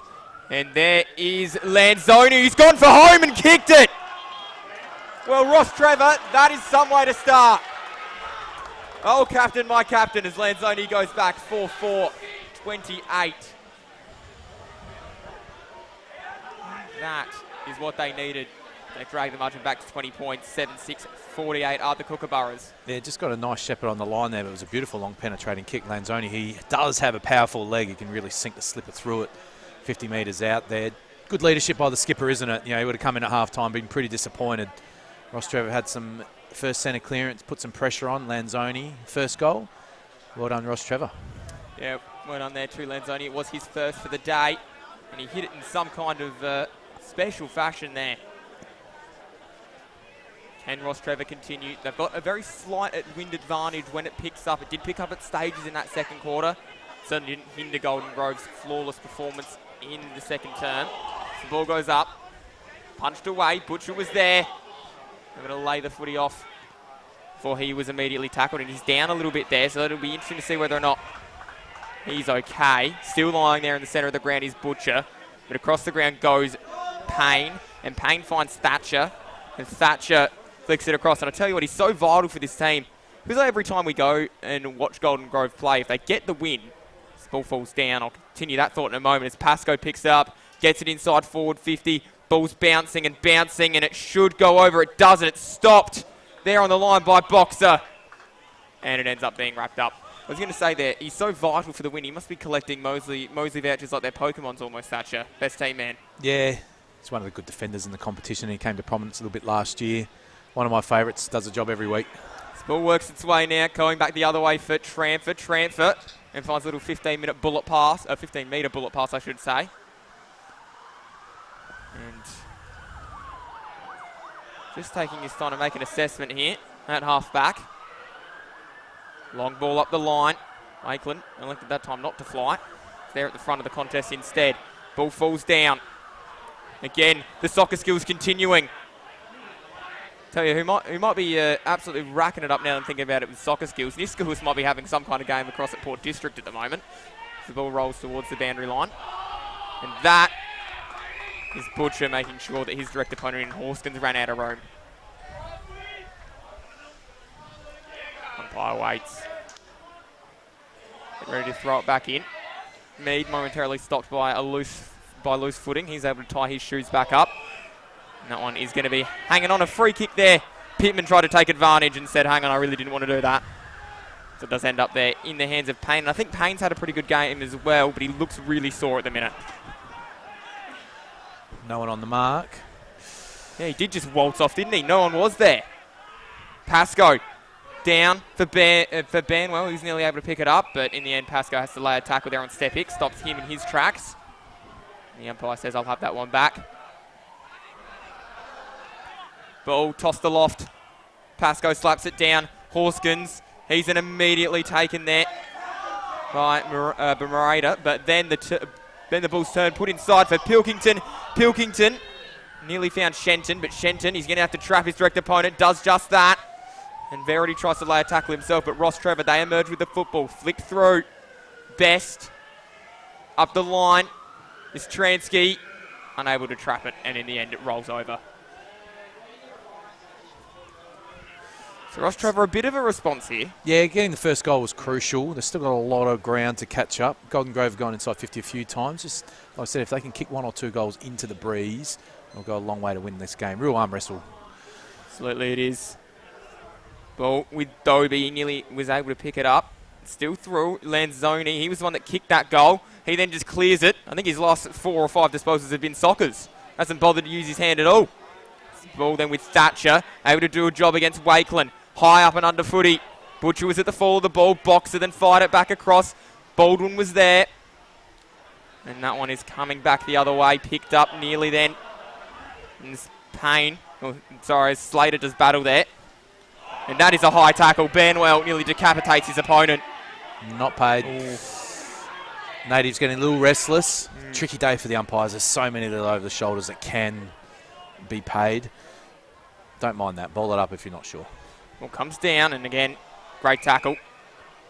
And see why it's tricky for the umpires in these games, Lockie, is there's so many bodies around the ball, so you've got to look through people to find out what's going on. You can't always get the angle you want. So always tricky for the umpires in these conditions. Again, very easy for us in the commentary box to make our decisions, but the men and the women in pink know exactly what they're doing. The ball turns from Dobie. Bouncing ball. Dodd was after it, but then Mead nearly picked it up. Pittman did pick it up, gave it across to Shenton at half-back. He's in trouble. Umpire says he was in too much trouble, and Mead lets him know all about it. Advantage is the call. Wharton puts it inside forward 50. At the back there's McCormack. I think that might have come off his head, and that one's gone over the line. And Wakeland ended up in a little bit of a scuffle there. Sure, what's going on there? Potentially Ingram thought he had the football. Yeah, it was a strange one. Looked like the play had gone, and Wakeland just thought, I'll go tackle you. So, yeah, interesting one. Relieving free kick for Ingram. So Ingram ends up with the ball. Finn Wakeland potentially a brain fade. Tried to dive and take a smother, but the kick went off unaffected in the end. Ball then falls. Wharton, he tackles. Pilkington flicks it back up. Through hands nearly from Collins. Collins was able to get the hand pass off. He's going to get the footy back, and here he goes, emerging from the stoppage. Kicks it up towards a one-on-one that's quickly becoming a 2-on-2. There is Banwell, the little soccer back to himself. It's sockered through. I think that's going, and it's a behind. And that would have been something from Pascoe. If anyone could do it, he could.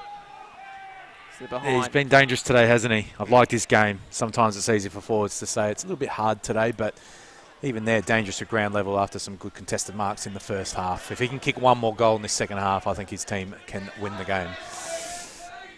It's a ball right at the back. Here goes Di Mateus. Bounding kick down the line. Falls down from Stepic, and then Dobie picks it up. Little kick. Intercepted Nistransky. Oh no. Falls through his hands. Banwell picks it up. Kick inside. And there's an easy mark there for Harble. Won't be an easy shot for goal here, though. It's kicking into whatever breeze there is with a slippery, heavy football. So, again, you've got to make the decision. Do you have a ping? Do you think you can make the distance? Or do you lob the ball to 15 metres out? So you can not only maybe take a mark, but you get the secondary crumb opportunity, make it difficult for the opposition to rush it through. It looks like he's got the distance here. Let's see what happens. So, in comes Josh Harble. Getting plenty of assistance there from his... He scored up on the balcony as that one goes through the middle. Big goal. 8-7 plays 4-5. And that just extends the margin a little bit there for Golden Grove. Back out towards 27 points. Yeah, we spoke about the decision you've got to make with the ball in hand. Harble knew he had the distance. He's about 45 out there with a heavy wet ball. Just flushed it. Went straight. Well done to him. That's an incredibly important goal for his team. It just keeps the opposition at bay. I know 26 points is a lot in these conditions, but Rostrevor were coming, got the first goal. But yeah, 26 points is a pretty good margin to have at this stage of the game with these conditions. Well done to Harble. That's a great shot for goal. I want, of course, on the Kieran Hayoketsu scoreboard. Ball goes up. Tapped and Dodd just goes waltzing out of the centre. Puts it inside forward 50. Pascoe! And I tell you what, in a day where the footy's wet, it doesn't matter. His hands are like super glue. Well, that was clinical by Dodd out of the middle too, wasn't it? He just got goal side. Rostrevor on the attack. No sweeper in play. He just kicked a beautiful pass in Pascoe's direction. He just got the little shove off and a great mark by the leading full forward. Classic play there. Centre clearance to the full forward. Golden Grove to put this one into cruise control. Pascoe leans back and kicks a ripper. And I tell you what, the Kookaburras are absolutely laughing now. They then move to 9-7-61. Rocks 4-5-29. In a low-scoring game, 2 quick goals like that, it's just an absolute dagger to Rostrevor. That is a long way back now for them. They're going to have to kick 7 or 8 goals in these conditions to get back into this game. They've kicked 4 for the match. But well done to Golden Grove, just showing their class. Dodd doesn't have big numbers, but he does have a little touch of class about him. Beautiful pass inside 50. And Pascoe, yeah, great body work. Playing in front today, Pascoe. I think at times, sometimes he's happy to play the body work out the back. I've been really impressed with him taking the front position today. It's been the place to be. Well done. That's his 4th goal for the game. The league's leading goal scorer. Yep, so back into the centre we go. A 32-point margin now. In the blink of an eye, it was at 20. Then all of a sudden, it ended up at 32. How have we gotten here? Well, Golden Grove are back to their 2024 best. As that one's nearly ripped out. This time, though, it does go forward. Wakeland was able to get the little toe poke. Picked up there by Horskins. Although that footy in a little bit of congestion at the minute. Boxer threw his head back. That one is going to be balled up.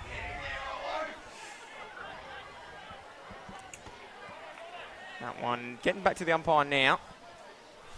And tossed back aloft. Ball nearly works its way to the front. Tackle on Slater. And the kick, a great mark taken there by Butcher. Gets a little bit of advice then from there. And up it goes. No one able to quite hang on. And nearly snapped out. Ball then going towards the boundary line. And Payne, well, did he disguise that one? Did he lose his footing? I think we'll never know. And there's nearly some... The paper starts to go aloft again. We'll come back in. Of course, the wind. I see at times. Ball goes back in. Nearly collected. That's a good tackle on Baldwin. Stops him going anywhere.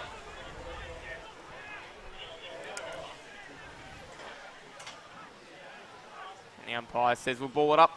Forward pocket there for Rostrevor. Ball comes down. And that's going to be Wakeland who is wrapped up. Umpire says holding the footy. It does end up going the way then of Golden Grove.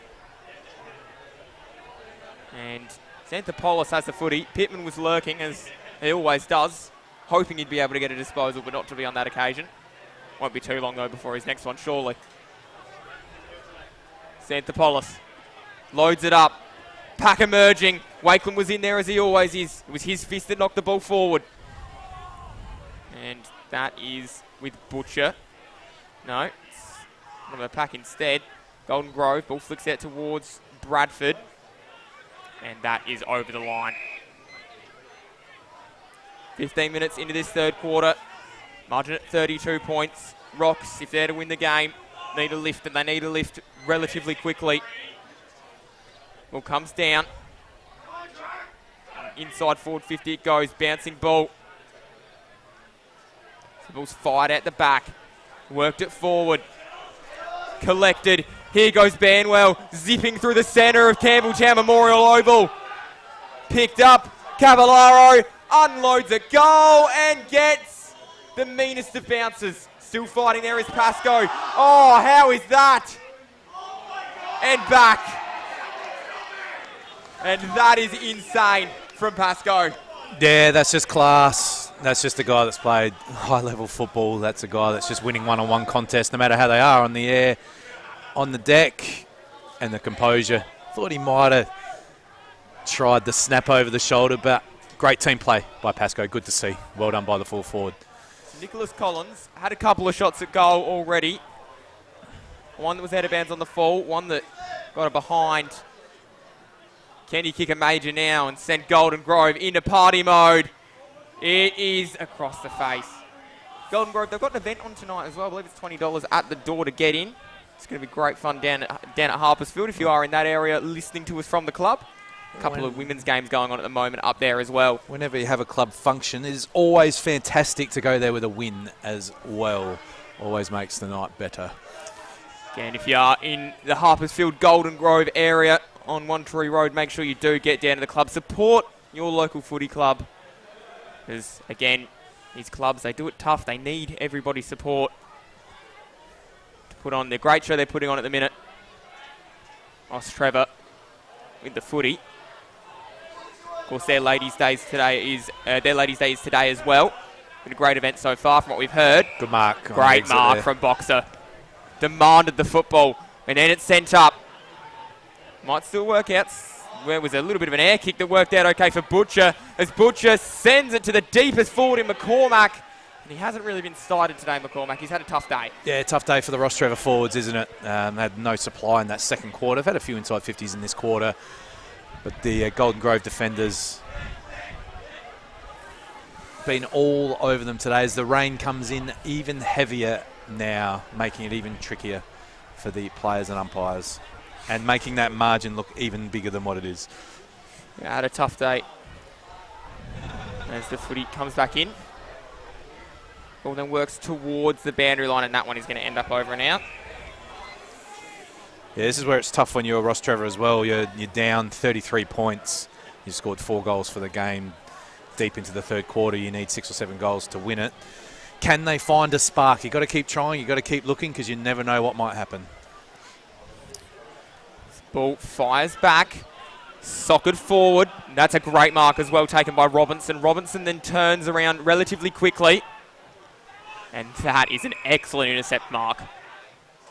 Just had the goalkeeper there in place, didn't they? Normally Golden Grove would be off to the races there, but Rostrevor ensuring they had the defender on the last line. Mead tried to take on Banwell, nearly ran into a world of hurt. And Murata, he's then wrapped up too. Banwell, the tackling machine at the minute. Yeah, he's been good. Dever's been good from the first bounce, haven't it? Golden Grove Bar, like I said, a couple of turnover kicks in the first quarter. They played tremendous football today, as they're capable of doing. Good to see.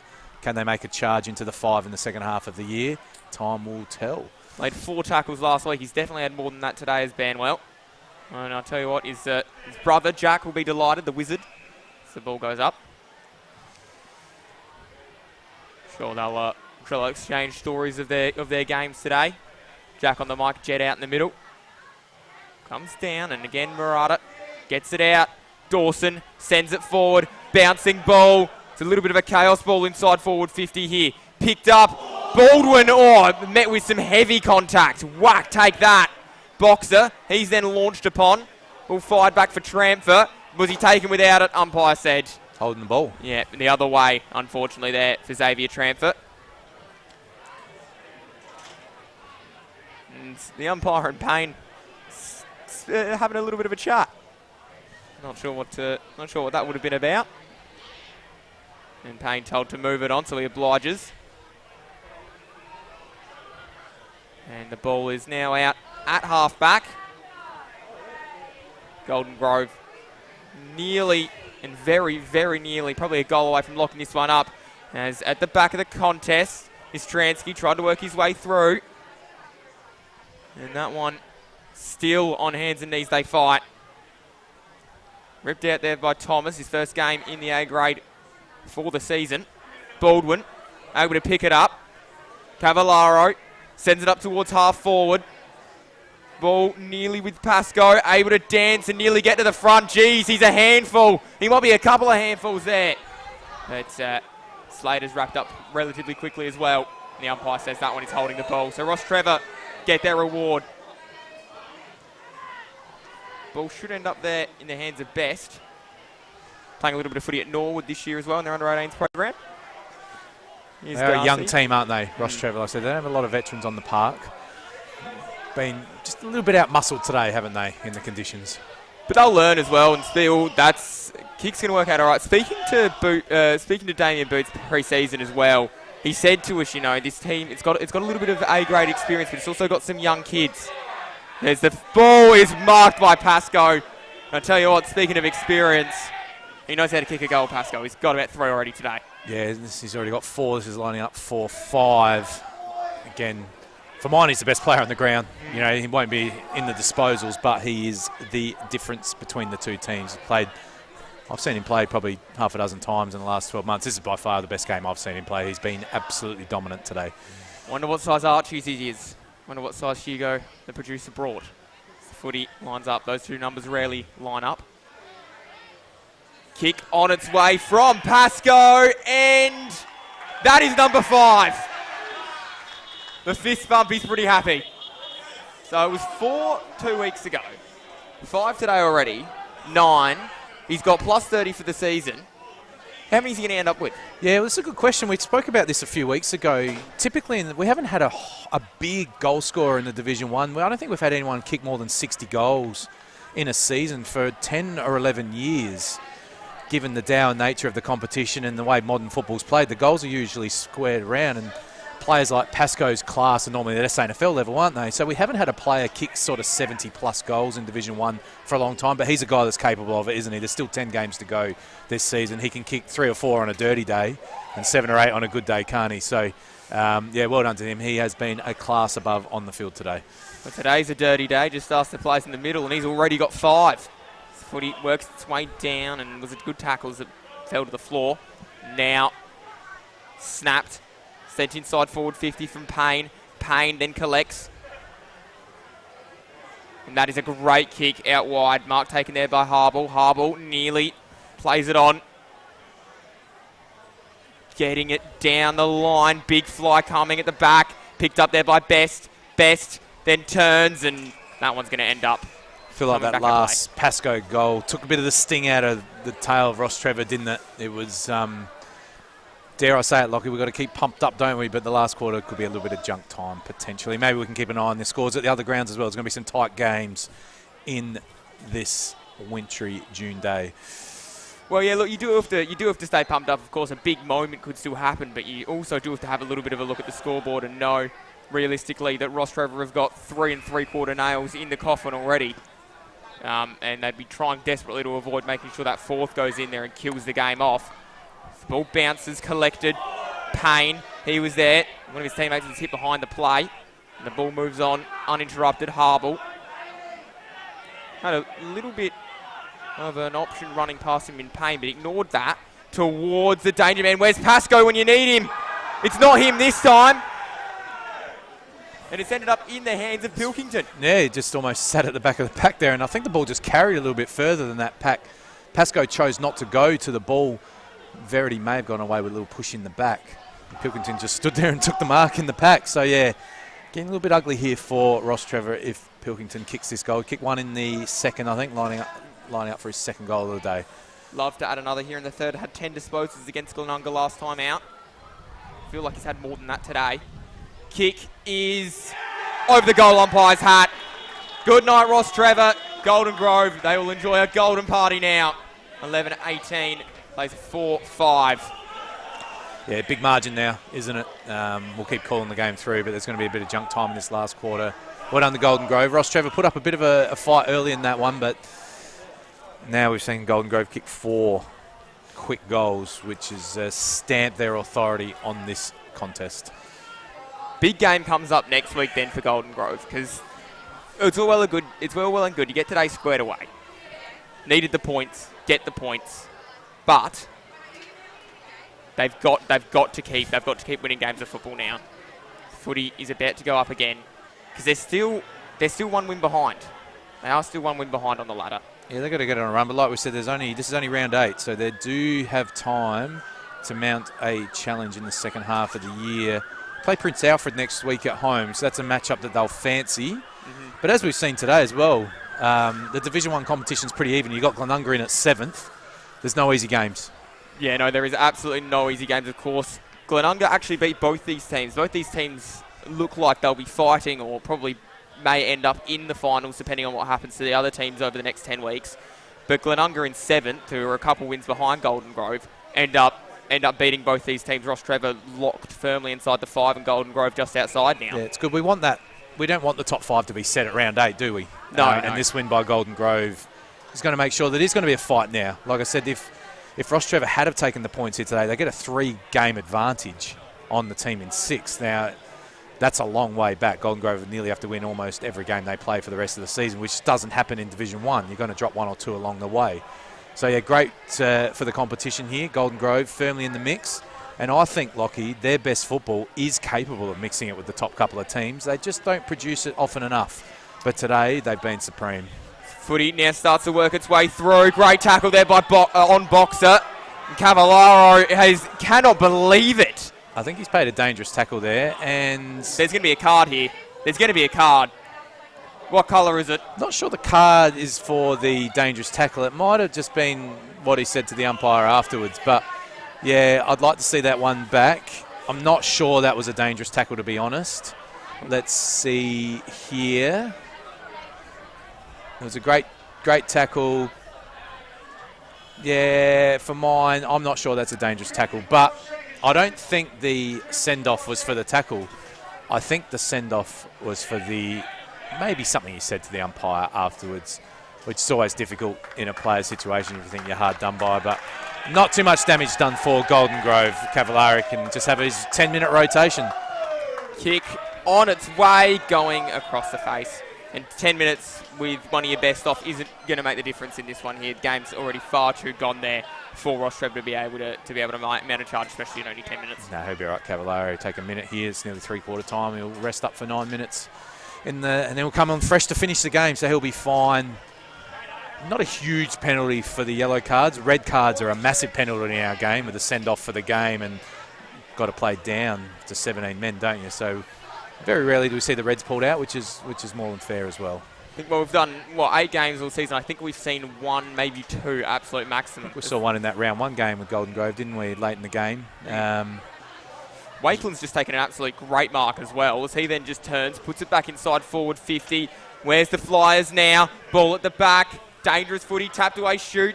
Speaking of dangerous, he's a dangerous forward. Goes backwards to go forwards and finds Butcher there. Butcher backs back pretty quickly off the mark. He's another one who's a good kick of the footy. Had his moments today. Had a couple of purple patches, but has gone a little bit unsighted.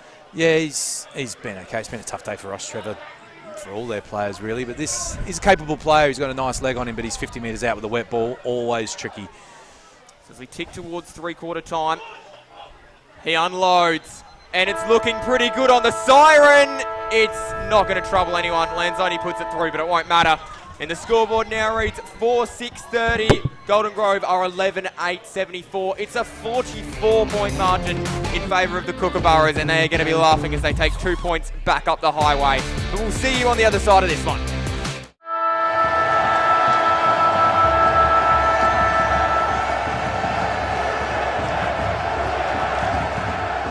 Get a quick and easy low-rate car loan from Police Credit Union today.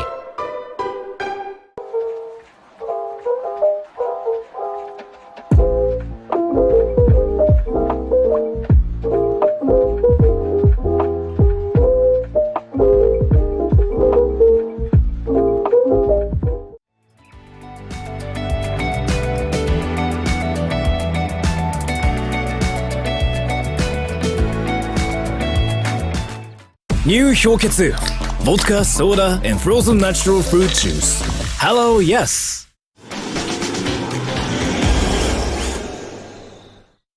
We've been housemates for, what, nearly 4 years? Yep. Basically, since I started my uni degree and you got your apprenticeship. Yeah, it's been really good. Like, it's the little things, you know?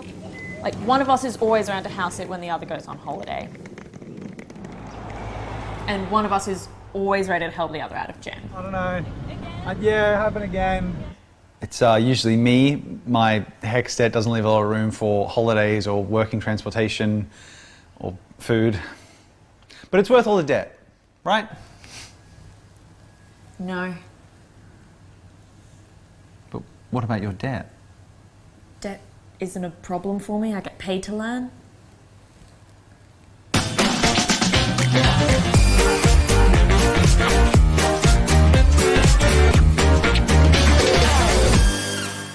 You belong in blue. Apply for a career with South Australia Police.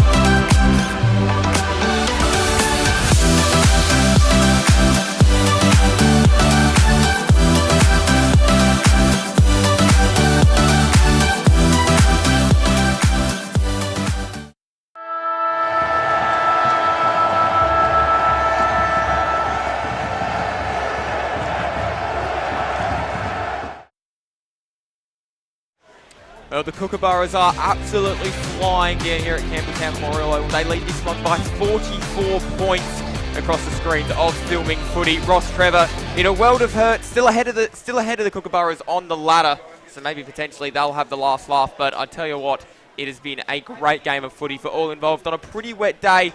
It was 12 points was the lead by Rocks at quarter time. Yes, they did lead this contest early on. It was Golden Grove by 26, and now Golden Grove lead this one by 44 points, 11-8, 74, 4-6, 30. My name's Lockie Gould, and I'm having a look across to the man sitting next to me, a multiple premiership coach with Kingston, Adam Jeffries.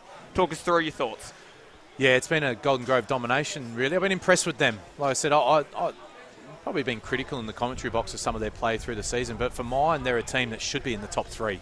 I think they've got great depth in their B grade. I think they've got great top-end players. I think they've got great role players. And I think that they can make a bit of noise in the second half of the year. But today they've put it all together. What they've done is they've been strong in the contest. And bar 2 kicking errors in the first quarter, they've been dominant and their forwards are going to work. But what's helped them as well is they have a guy in their forward line by the name of Pascoe, who's just been a class above. He's almost been, don't want to say it, don't want to be disrespectful to anyone, but he's looks like an AFL player playing against kids almost at times, doesn't he? He's just taken contested marks with slippery balls. He has not missed a set shot from goal from a long way out, and he's been setting up his teammates with great ground level play as well. So he's been a class above today. Well done to him. He's probably been the difference. Rostrevor just haven't found a winner like him in their front half, and they probably don't have a player like him in their squad. So well done to Golden Grove so far today. Long way to go, but 44 points in the wet. Rostrevor will want to play this one out though, won't they? I know, you don't want to have a 60-point loss, do you, on a home game, because percentage will come into it at the end. You will have teams locked on the same wins at the end of the season, so that percentage can be super important. So you'd rather lose a game by 2 or 3 goals than 8 or 9 goals. So Rostrevor need to play this quarter out, find 3 or 4 late goals. Golden Grove dominant display, well done to them. Just what they needed and what the competition needed as well. That race for the top 5 is still on. Yeah, well, I mean, it was looking pretty locked away. Again, we said it in the third quarter. We'll probably say it again before the call's out. Had Rostrevor taken the points, they would have been 3 ahead and a bit of percentage. That, in a season that's only got 10 games left, is basically good night. We've got our top 5. Yep. So, but that battle will still be on. And like I said, Golden Grove go back home with a winnable game next week as well, don't they? So and it's good competition, Division 1. That always throws in a curveball. Today's done just that. And Glenunga as well, winning opens the door for them a little bit too. As the ball goes back up, ball slapped down. Footy almost cleared then. Butterworth came sliding, was able to give the soccer off. Dawson snaps inside forward 50. Ball fell down and no one able to quite get there as the footy works its way out. Big turning snap, just a hoofing ball up the ground. As no one is going to work out for Banwell, though. Lost his footing at the crucial time. Thomas.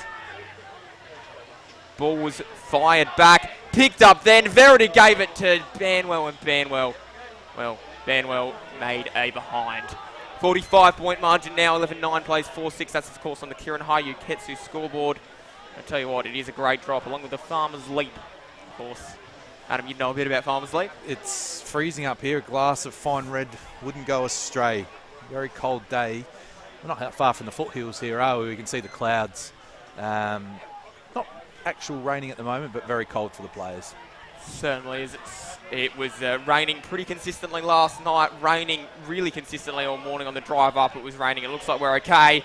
Seagram not okay, though. There's a bit of a scrap going on. Wakeland's involved there with one of his Golden Grove opponents. And still the fight rolls on. Payne, maybe something was said. Ball is about to go up on the 50. And it's a big soccer out from shoot. Rolling, bouncing. Should be picked up by Glenn. Glenn had Mead immediately meet him. And towards the boundary line it goes. I think everyone was pretty happy with that result. So it works its way out towards the boundary line. So look, Payne, one of the inclusions today. I thought he's been pretty good for Golden Grove. Yeah, they've had a lot of winners today, haven't they? Their star players have done well. Role players have cracked in.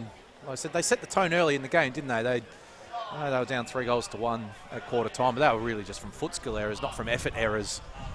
And I thought they set the tone. Their tackling was much better today. The conditions forced it as well. Maybe these conditions are suited Golden Grove. We thought that, you know, on the dry day with their tall forwards, they could be dangerous. But I think the conditions today have forced them to go back to just contest territory, and they've shown what they can do.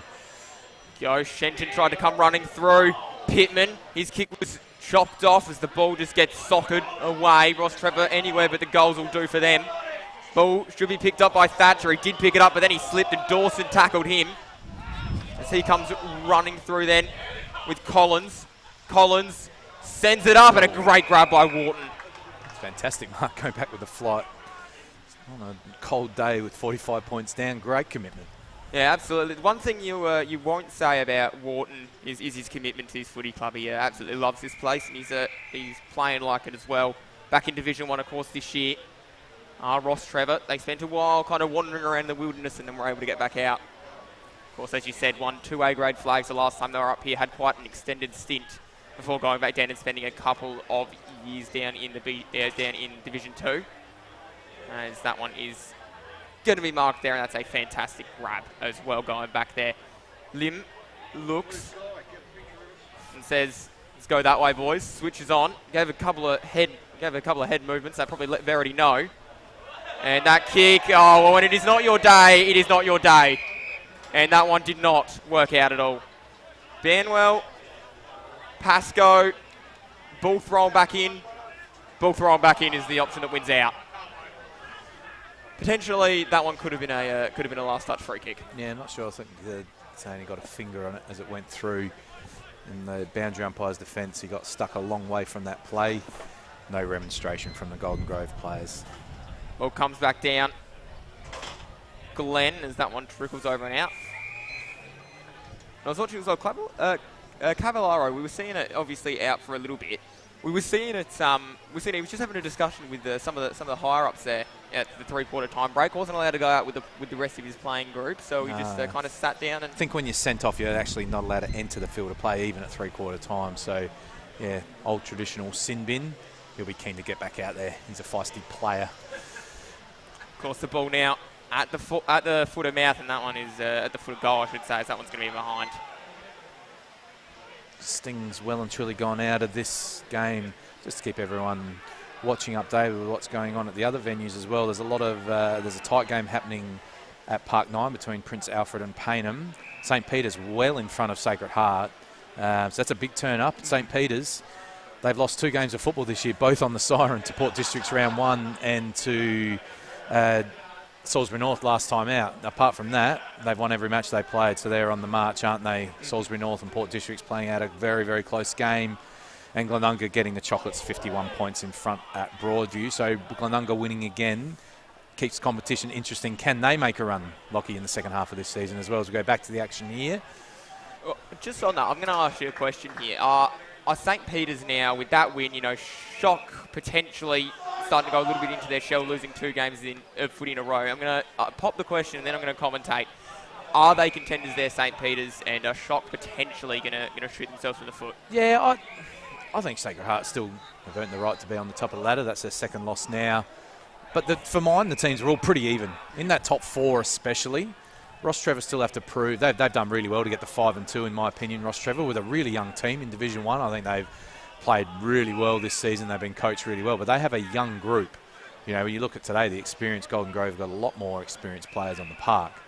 But for mine, Sacred Heart, deserve where they are. Port Districts and Salisbury North, again, can be in there. But St. Peter's are the massive improver, aren't they? They've been in relegation battles the last 2 seasons.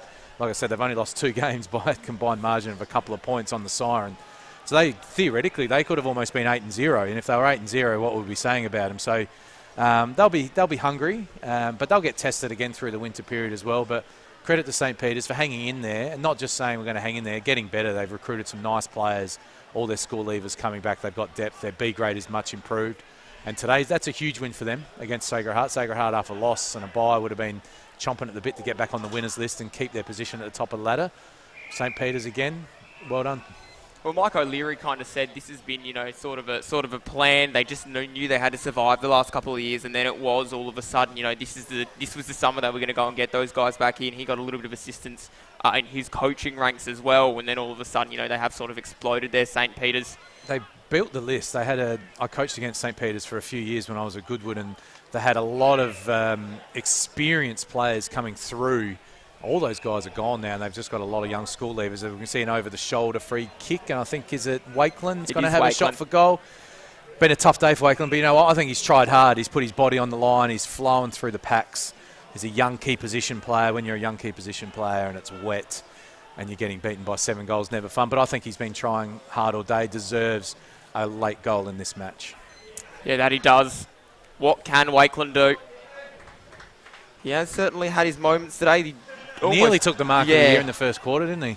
Well, he nearly ended up here with a 3-night stay at Kimberley Resorts.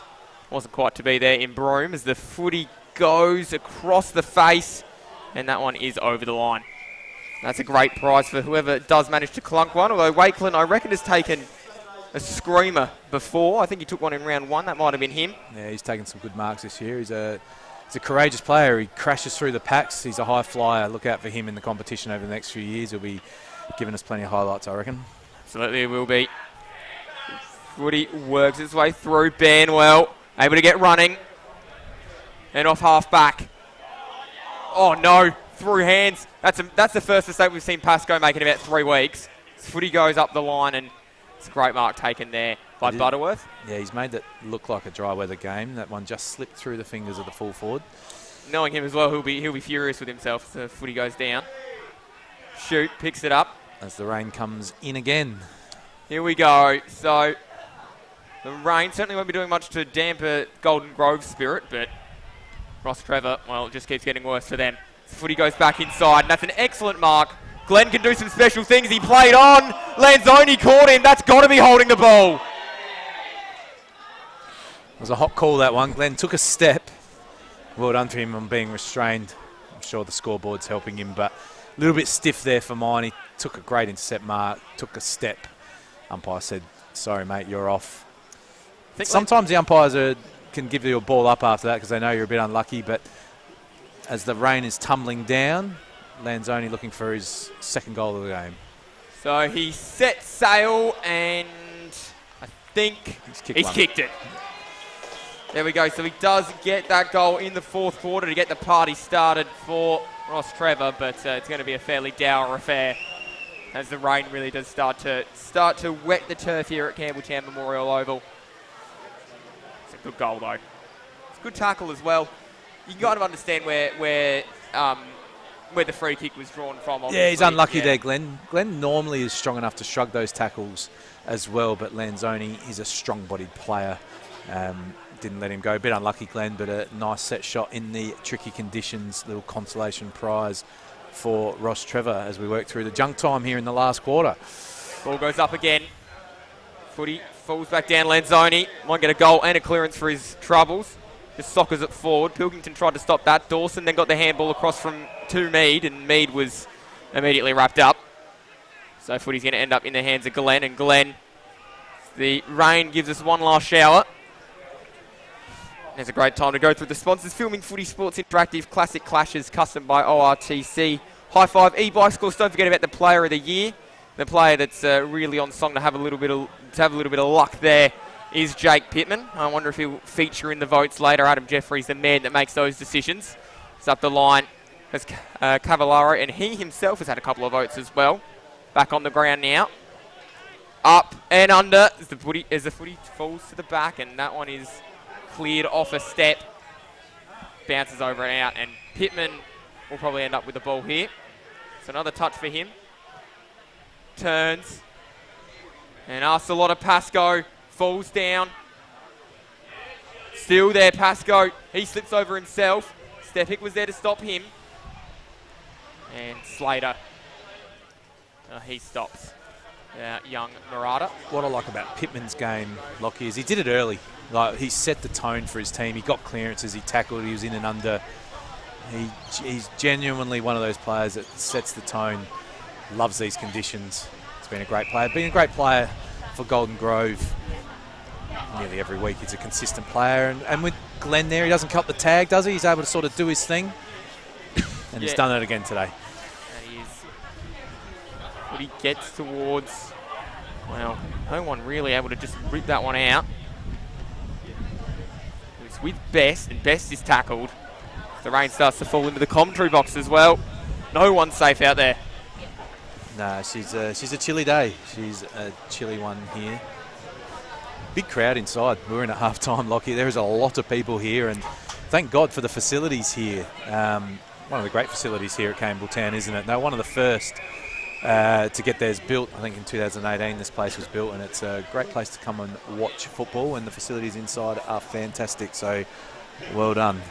Of course, Campbelltown hosted a final last year, the prelim final, the last one obviously before the big dance. Did see Port District able to win that game of footy. Comes back in, and then of course what they did a week later is legendary. Josh Ramsey becoming a two-time premiership coach. Run over, ran the footy, picked up. Thatcher able to get it through. Horskins sends it inside. Golden Grove players weighted down. Rostrevor flew. Ball with Xanthopoulos. Turning it back, and Pascoe wanted his sixth. Wasn't quite to be there. Behind. 5-6 plays 11-11. Margin of 41 points. Out for Wakeland. And again, a scrimmage really on here at half forward or inside the centre square. Pittman picks it up, trying to turn his way through, unable to bust his way through. As Wharton might be able to grab it now for Rostrevor. He does that. A high up and under. Waiting at the back though. And Thatcher says, thank you, I'll have the receive. So Thatcher turns and able to find Collins with the football. Collins gets up. Haven't minded his game. He thought he's bobbed up, had some moments for Golden Grove. Yet to trouble the scorers, won't from that distance either. So footy flicked back. This Transky. Collins again, diving in and able to take a slip like he should be playing at Lords at the minute. Not sure if we want to talk about it. You see Steve Smith's finger overnight. Not pretty. Hopefully Smudge is okay. Footy gets towards a little bit of a slipping play there from Butcher, but he was able to paddle it out. And the footy got moving forward again for Rostrevor. Collected. It's going to work out here as well, as Cavallaro tried to come charging through. But then the ball goes back the other way. A high up and under bouncing ball collected. And that is a footy that's going to work out okay in the end for Harble. And a great grab as well. Absolutely fantastic. Made that look easy in the conditions, but that's a fantastic mark late in this game. It was Lynn's mark, and now it's going to work out for Pittman. And Pittman, that's about his 700th touch today. As Dodd gets it down the line. Bouncing footy should go out. It should go out over in front of everybody. It's going to be thrown back in. Some absolute cold conditions today. It was a warm game of footy in the first quarter, really. Rostrevor, it looked like they were in for it. Golden Grove were looking like they were going to be seriously challenged today. And then all of a sudden, it was the miss from Lanzoni in the second quarter that kind of opened up the entire day, really, for Golden Grove. From then, they've kicked, I think it's been 2 goals to something like 2 goals to about 10. So it's hard to picture, isn't it? So at that stage, Rostrevor were 3 goals to 1. Lanzoni lining up in the pocket. Just hit the post, didn't he? He was celebrating like he kicked it, just bent late. You'll see Verity's won a free kick here. Tough day for the tall forwards. I think he's got 1 on the board with the soccer on the line, Verity, in the second quarter. But he is a beautiful set shot, the big fella, even with a wet ball. Let's see what he can do. Verity lines up and puts through his second in the fourth quarter. Golden Grove, since quarter time, have kicked an emphatic 11 goals to 2. That is what has led to this rise here. Have a look at this on the dartfish here, Adam. Yeah, he's a nice shot for goal, Verity. He's got a beautiful action. Like I said, he made this look easy. Just a beautiful smooth run up, 45 metres out with a wet ball, bang, cleared the line easily. So he's a player. When the conditions are dry, they need him to bob up. Pascoe's going to command attention, isn't he? It's what happens when you've got a dominant full forward like Pascoe, midfielders are going to look up, and it's like a magnet. You see the great player and you kick it to them. You've seen it in the past. But what Verity needs to do is he needs to get, it's super dangerous as well, get involved, take some marks inside 50 is a beautiful shot for goal. Verity can stand up and kick 3 and 4 multiple goals. It'll go a long way to making Golden Grove super potent. It's a 46-point margin there as Wharton gets it started. Back inside. Wakeland was there. Did he get his fist on it? Might not matter. Because here go Golden Grove with heel coat, but he had his footy knocked off in the end by Shoot. Shoot then turns. Puts it towards Lanzoni. Lanzoni then was absolutely met. Ferocious tackle there. The umpire says we'll ball it up. 16 minutes gone as Ladies Day sounds like it's really picking up inside. That one is going to be a free kick, and it is going to go the way there of Golden Grove. Ends up in the hands of Slater. I thought he's had a relatively good game, Slater. It's very easy to say that around about. Oh, dangerous kick. Maybe potentially the commentator's curse coming out there. Here come Rostrevor trying to work their way through for goal number 3 since quarter time. Baldwin taken down, had to give the hand pass off. Cavallaro, and Baldwin is in some pain. And hopefully he's okay. Very slow on his haunches there. As Rostrevor come charging back inside, forward 50. Out the back, Dawson had the footy chopped off and away from him. That's absolutely a great effort in the end there. Not sure where Baldwin got hit there. Potentially caught one around the mid-range. Yeah, not so much the head. I initially thought he caught one there in the head, but I don't think it was. Hopefully he's just winded, and it's one of those ones that goes away in a minute or two. Never a comfortable feeling, but you can get winded and suck in the deep breaths, he will. Standing up very slowly. Was on Port Adelaide's sample list for a little while as well. As the footy gets twirled back into play. Comes down and a long, high footy collected there. Mistransky was after it. Oh, he's able to grab that. Oh, I tell you what, he's nearly pulled off the miracle skill then, dragging it in with his feet. He might get the footy back here. Big poleaxing hit. And that was brutal. Dobie was the one that laid the bump. Not sure what the free kick's for though. Umpire signalled high. It looked like it was a clean bump from mine, but again, it was certainly a big bump. Not sure if it's a free kick though. Footy goes inside.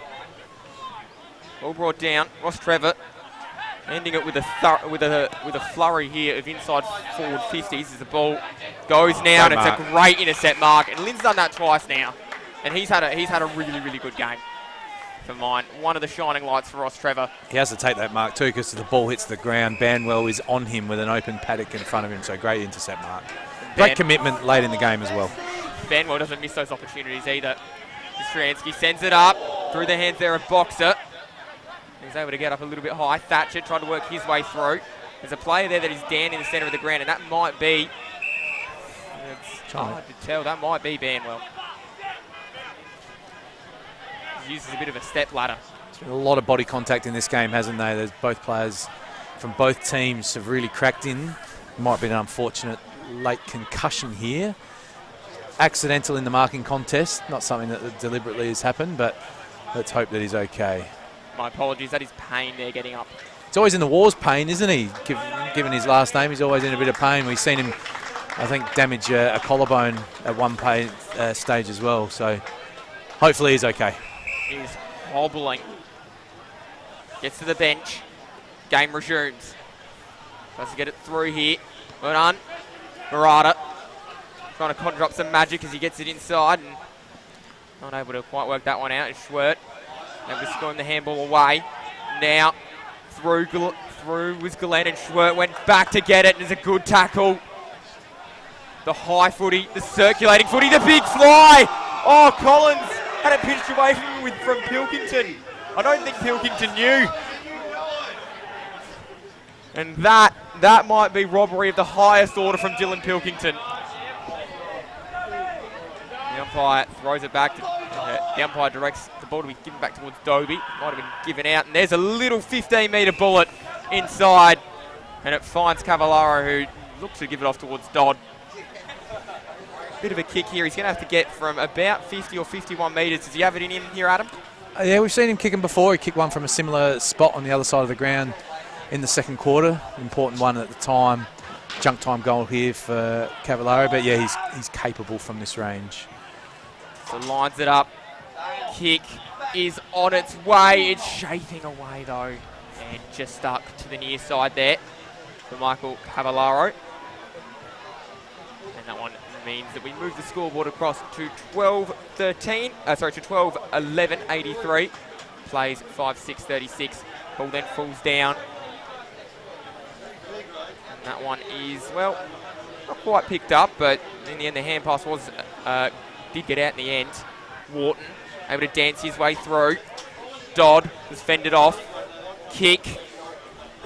Bouncing and wasn't quite collected until Boxer came through.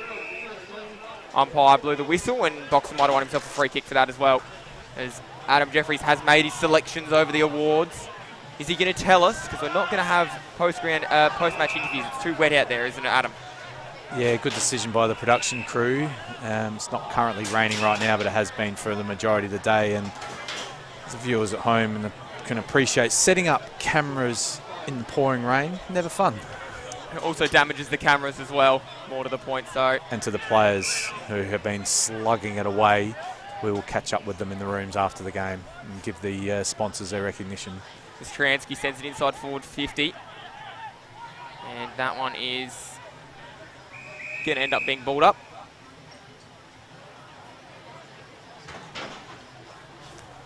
And the umpire trying to get that footy back at the minute. This is what you call proper junk time here. Both sets of players looking for the siren to go. So you can get some hot soup and a warm shower will be the first order of the day. Absolutely, and you can't blame them at all. Up and under. Big Fist kind of works its way towards Cavallaro. Hit the football as down the line it goes towards Pascoe. Pascoe able to take it. He turns. Didn't have a lot ahead of him, so decided instead to go inside forward 50. Might work out. Could sit nicely here.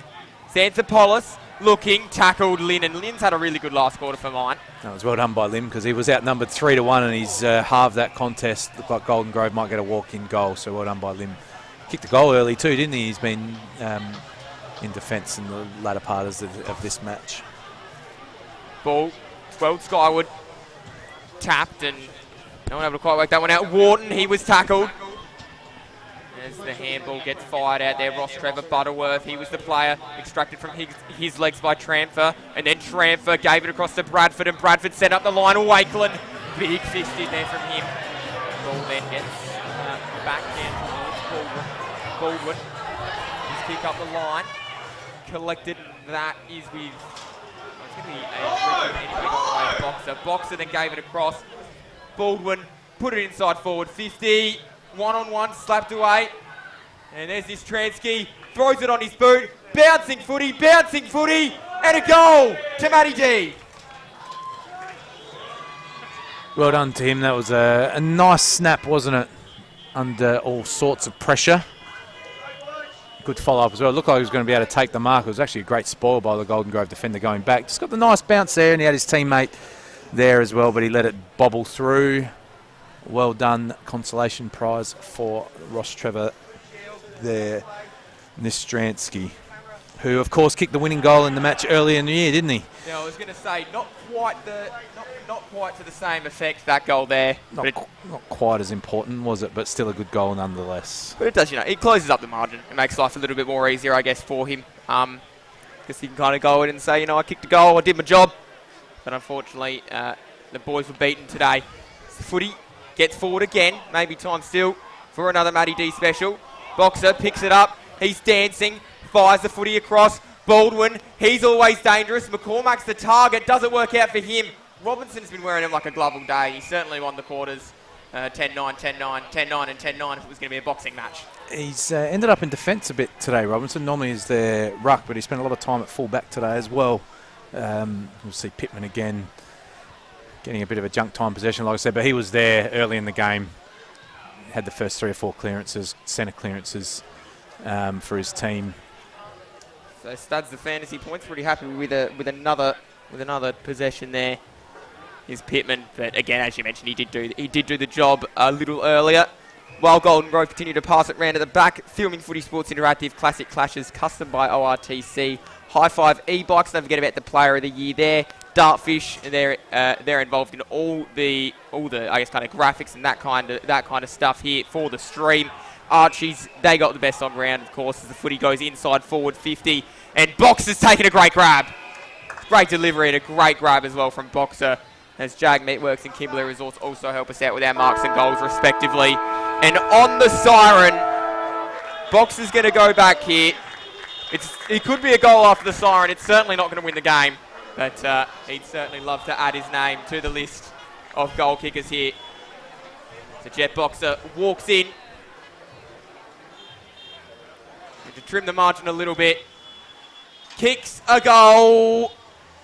There it is. So he does get a double salute from the goal umpire, but it is 7-6-48. Golden Grove far too good. 12-11-83, and they have won that game of football relatively comfortably. Have the Kookaburras as we watch Boxer's final kick go through the middle. Thoughts on today's proceedings there, Adam Jeffries? Oh, all you got to do is tip your hat to Golden Grove. Great football, great result for them. Just exactly what they needed, what the competition needed as well. Rostrevor will be disappointed though, won't they? It's a big day for their club. Ladies' Day, you always want to perform in front of the ladies. They haven't quite put their best foot forward today, but they've copped Golden Grove's best, didn't they? Strong contest, their good players played well, and they did the damage in that second quarter, didn't they, Lockie, with 6 goals in 20 minutes. Other than that period, it was a really dour affair. But when you kick 6 goals in those conditions, it's always going to be hard for Rostrevor to make a comeback. So, yeah, no, well done to Golden Grove. A bit of a dirty day for Rostrevor in the end, but that's okay. They've had a great start to the season. And they'll lick their wounds and look forward to next week. If it makes any of the Rostrevor fans that are still with us feel a little bit better, they did win the last quarter by 9 points. So there's something to hold your head up with and say, well, you know what, moving into next week's challenge, we've got a big game. So, you know, there's something there for Rostrevor. But they do play Port Districts at Largs next week as well. So, yeah, and if Golden Grove get the win at home next week, it'll come right back together, won't it? So, huge win here for Golden Grove. Like I said, there was one of those swinging games where, as we can see the highlights here, and what I like about Pascoe's game, this was the first goal of the game, contested mark. He was an absolute class above today, Pascoe. Best game I've seen him play. One of the better games you'll see from a local full forward. He was just a touch of class in these conditions. 5 goals doesn't look like, you know, it's not a dominant 10-goal game by any stretch, but what it was in the conditions and when his team needed it, it was a really classy performance by Pascoe, but well done to him. So, you know, it's up for grabs now, isn't it, that 5th position? Like I said, Golden Grove go home, play the home game next week against Prince Alfred, and Rostrevor have to travel out to Largs, which is potentially the toughest assignment in the Division 1 competition, isn't it? So it will be an interesting few rounds, and this is where the grind comes up as well. So you'll see the Golden Grove boys are pretty happy with that. They're going to head inside and get warm and sing the song. Yeah, like and as we're seeing, we're having a look at the highlights here, but it is really near the grind, isn't it, Adam? Where it's it's starting to get cold. The nights are getting longer. The days are getting shorter. There's more rain. It's harder as Golden Grove come off the ground. Hence where all the clapping's coming from. It is quite a the trying grind time of year. Normally, so early in the season, you're fresh off your pre-season. You're keen as mustard, right? The sun's out. You're pretty happy to go play football. You get past the June long weekend and bang, the winter hits. You're going to have a lot of games that look like this today. The rain's going to come in. Even if it's not raining, Lockie, you'll get some muddy ovals will start to appear now after today's rain. You get players who'll come down with colds and flus and can't train and who'll be rusty. And you get players that, hey, I'm going overseas on a holiday as well. So it becomes a real grind, and what it is, your depth is tested. And what you find at this stage of the season, Lockie, is the teams like Golden Grove who have strong B-grade players, every team's going to go through it. Not one team can say, oh, we've had injuries. Every team has players out, but it's the strong clubs with the depth in their B grade that can cover it and you don't notice it. You don't want to lose key players. You wouldn't want to lose Glenn, Pascoe, Pittman, would you? But other than maybe Thatcher down back, but if they keep those four guys, they got the structure of their team and they've got good role players to come in. So again, well done to Golden Grove. It was a sensational performance today. Just having a little bit of a look around the grounds as well. So Prince Alfred, 8-7-55, defeated by Payneham Norwood Union, 8-11-59. That's a big win. Huge for Payneham. Desperately needed by them. So that squares off that relegation battle now as well, where Prince Alfred and Payneham in 8th and 9th. Nothing between them. So we're going to have a fight for the top three. We're going to have a fight for top spot with two teams. We're going to have a fight for 5th. We're going to have a fight for relegation. It's good, isn't it? Like, it's what we want. Yeah, absolutely it is. That's what makes the BTR Excavations Adelaide Footy League so much fun. St. Peter's 13-8-86. Sacred Heart 8-2-50. They get a massive win, St. Peter's, as they announce themselves as a real challenge in I guess this competition. Yeah, that's a huge win for them. Like I said, Sacred Heart would have been disappointed to lose, after they were 6 and zip, and now 6 and 2. A lot of footy to be played. But yeah, great win by St. Peter's, who are announcing themselves. Like I said, they could easily be 8 zip. St. Peter's, only 2 narrow losses this season. This is a big win at Port District. 12 for Port District at Salisbury North. 12-14-86. Salisbury North 6-10-46. Port District have just sent a massive call to the rest of the competition. Yeah, I thought Salisbury North at home might win in the conditions. I really like Salisbury North. I like the squad they built. I love their coach. I think he's a classy operator. But Port Districts just have a lot of good players in their team, don't they? And they've been there, done that. Impressed with Port Districts this year. 2 years ago, Lockie, after the first premiership, they lacked a lot of hunger and they really cruised through the 2023 season. But not this year. They look hungry for more. It's good to see. Glenunga, without Alex Guy at the helm, they get a win as well. They're now 2 on the trot. 13-11-89. Broadview 7-9-51. Yeah, just the win they needed. Would have been tricky. When you're going to play Broadview now, everyone just expects you to win because Broadview are likely going to lump in that 10th spot. But Broadview will win a game this season. I don't think they'll go zipping 18. I think they're a little bit better than that. They're going to upset somebody along the way, and you don't want it to be you, do you? So a big win for Glenunga. That was at Broadview after the bye, so it would have been a tricky game, but well done to Glenunga. There's still a sneaky chance, Glenunga as well. Look out for them in the second half of the year. A couple of things. I want your thoughts firstly on Alex Guy getting let go by Glenunga, and the other thing is who do Broadview beat then if they're going to beat someone. Second question, Broadview can beat anybody in this competition. Pick someone, Adam. I'm not letting you sit on the third. No, I won't tell you who it will be because it'll be an upset. It'll just be a game where no one thinks they're going to win and they'll just kick accurately and win. That's just what happens. They'll have a game where they kick 12-2 instead of 2-12 and they'll win the game. The Glenunga situation, it's hard to comment when you don't know exactly what's going on. Obviously, everybody was surprised. We saw them play so well. Alex Guy was a guy at the club last year, so obviously the club knew who they were getting. So something's happened there, but they've made the call, didn't want to go on with it for the rest of the season.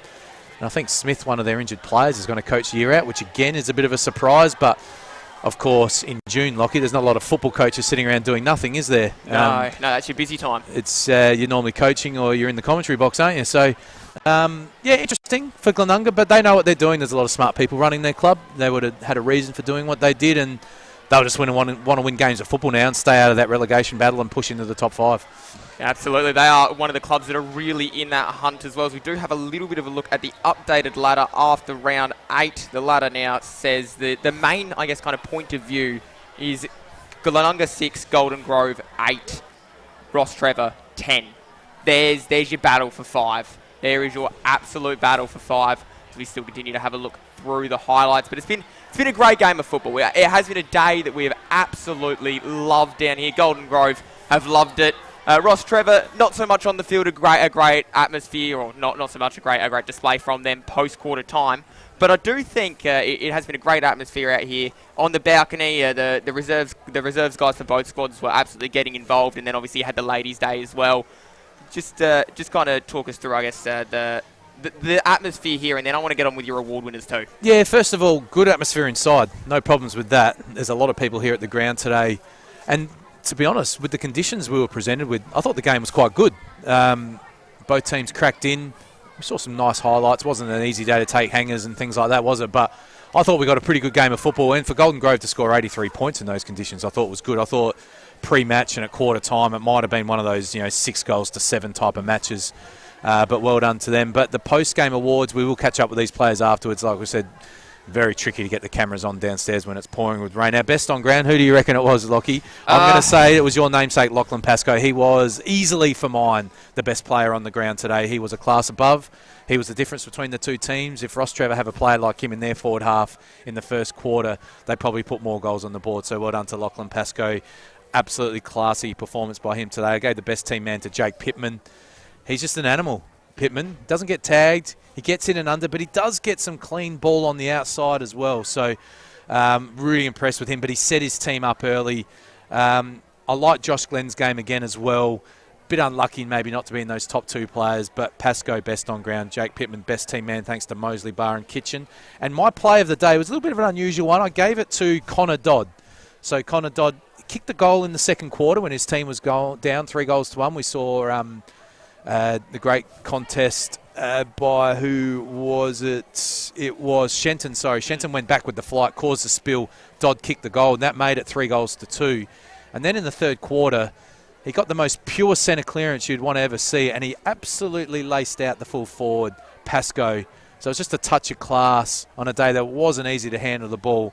I thought Connor Dodd, he gets our Bianco play of the day for two great plays for Connor Dodd. So they were my award winners for today. We'll catch up with those guys after the game as we see next week's games, Lockie. Yeah, so we'll go super early and we'll get a tip from you. We will also ask you next week as well what your thoughts are. Broadview taking on St. Peter's. Surely St. Peter's by how much? That won't be the game that Broadview wins. St. Peter's will win that game. That is top v bottom. Sacred Heart against Salisbury North. This one's fun. That's a really good game. Both teams coming off losses. Whew. Sacred Heart just. Who would know? Yeah, Golden Grove. So obviously a big win here today for Golden Grove. They're back at home against Prince Alfred. They need to find some consistency though, Golden Grove. Do this again next week at home against Prince Alfred, who are just starting to struggle a little bit. Won their first two, have not won since. The other team that we watched play today, Rostrevor, they were disappointing today. They cannot afford to do that again next week because Port District will punish them more severely than Golden Grove did. Yeah, it's a tough assignment going out to Largs. Port Districts will win by 4 or 5 goals. There we go. And Payneham Norwood Union against Glenunga. This is now Paynham's next step. They've beaten the teams around them. Can they beat a team that is potentially a peg above? Yeah, that's a very good call by you. I think Glenunga just got a little bit more in their arsenal than Payneham. Games at Payneham. But I tip Glenunga to win by 2 or 3 goals. But that will be a very, very good game of football as well. 7th versus 8th. It's a good competition, isn't it, when 7th versus 8th is Glenunga versus Payneham? Absolutely. It is a really, really exciting. Filming Footy were, of course, a massive part of our sponsors today. Filming Footy, Sports Interactive, Classic Clashes, custom by ORTC, High Five e-bikes. Don't forget about their player of the year, of course. I've got it on good authority. Jake Pittman is staring at an e-bike if he can continue this form. Dartfish, Archie's, Jag Meatworks, and of course Kimberley Resorts as well. Don't forget about Kimberley Resorts Mark of the Year. The winner for the Mark of the Year, we saw Finn Wakeland take a couple of opportunities, wasn't able to quite get it done today.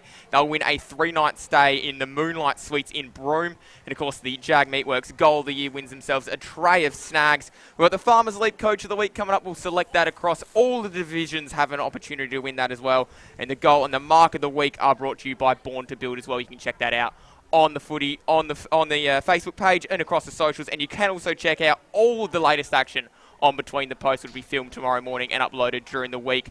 But we cannot go to air without our brilliant production team. Got James Moody, Yushin, and Hugo, of course, who pushes all the buttons and gets us to air. What they do, we'll never be able to do because they are all so supremely talented. And a massive thank you to you guys for tuning in. We really do appreciate it each and every week. And we will see you from the footy next time. But for now, Golden Grove fans, enjoy the song.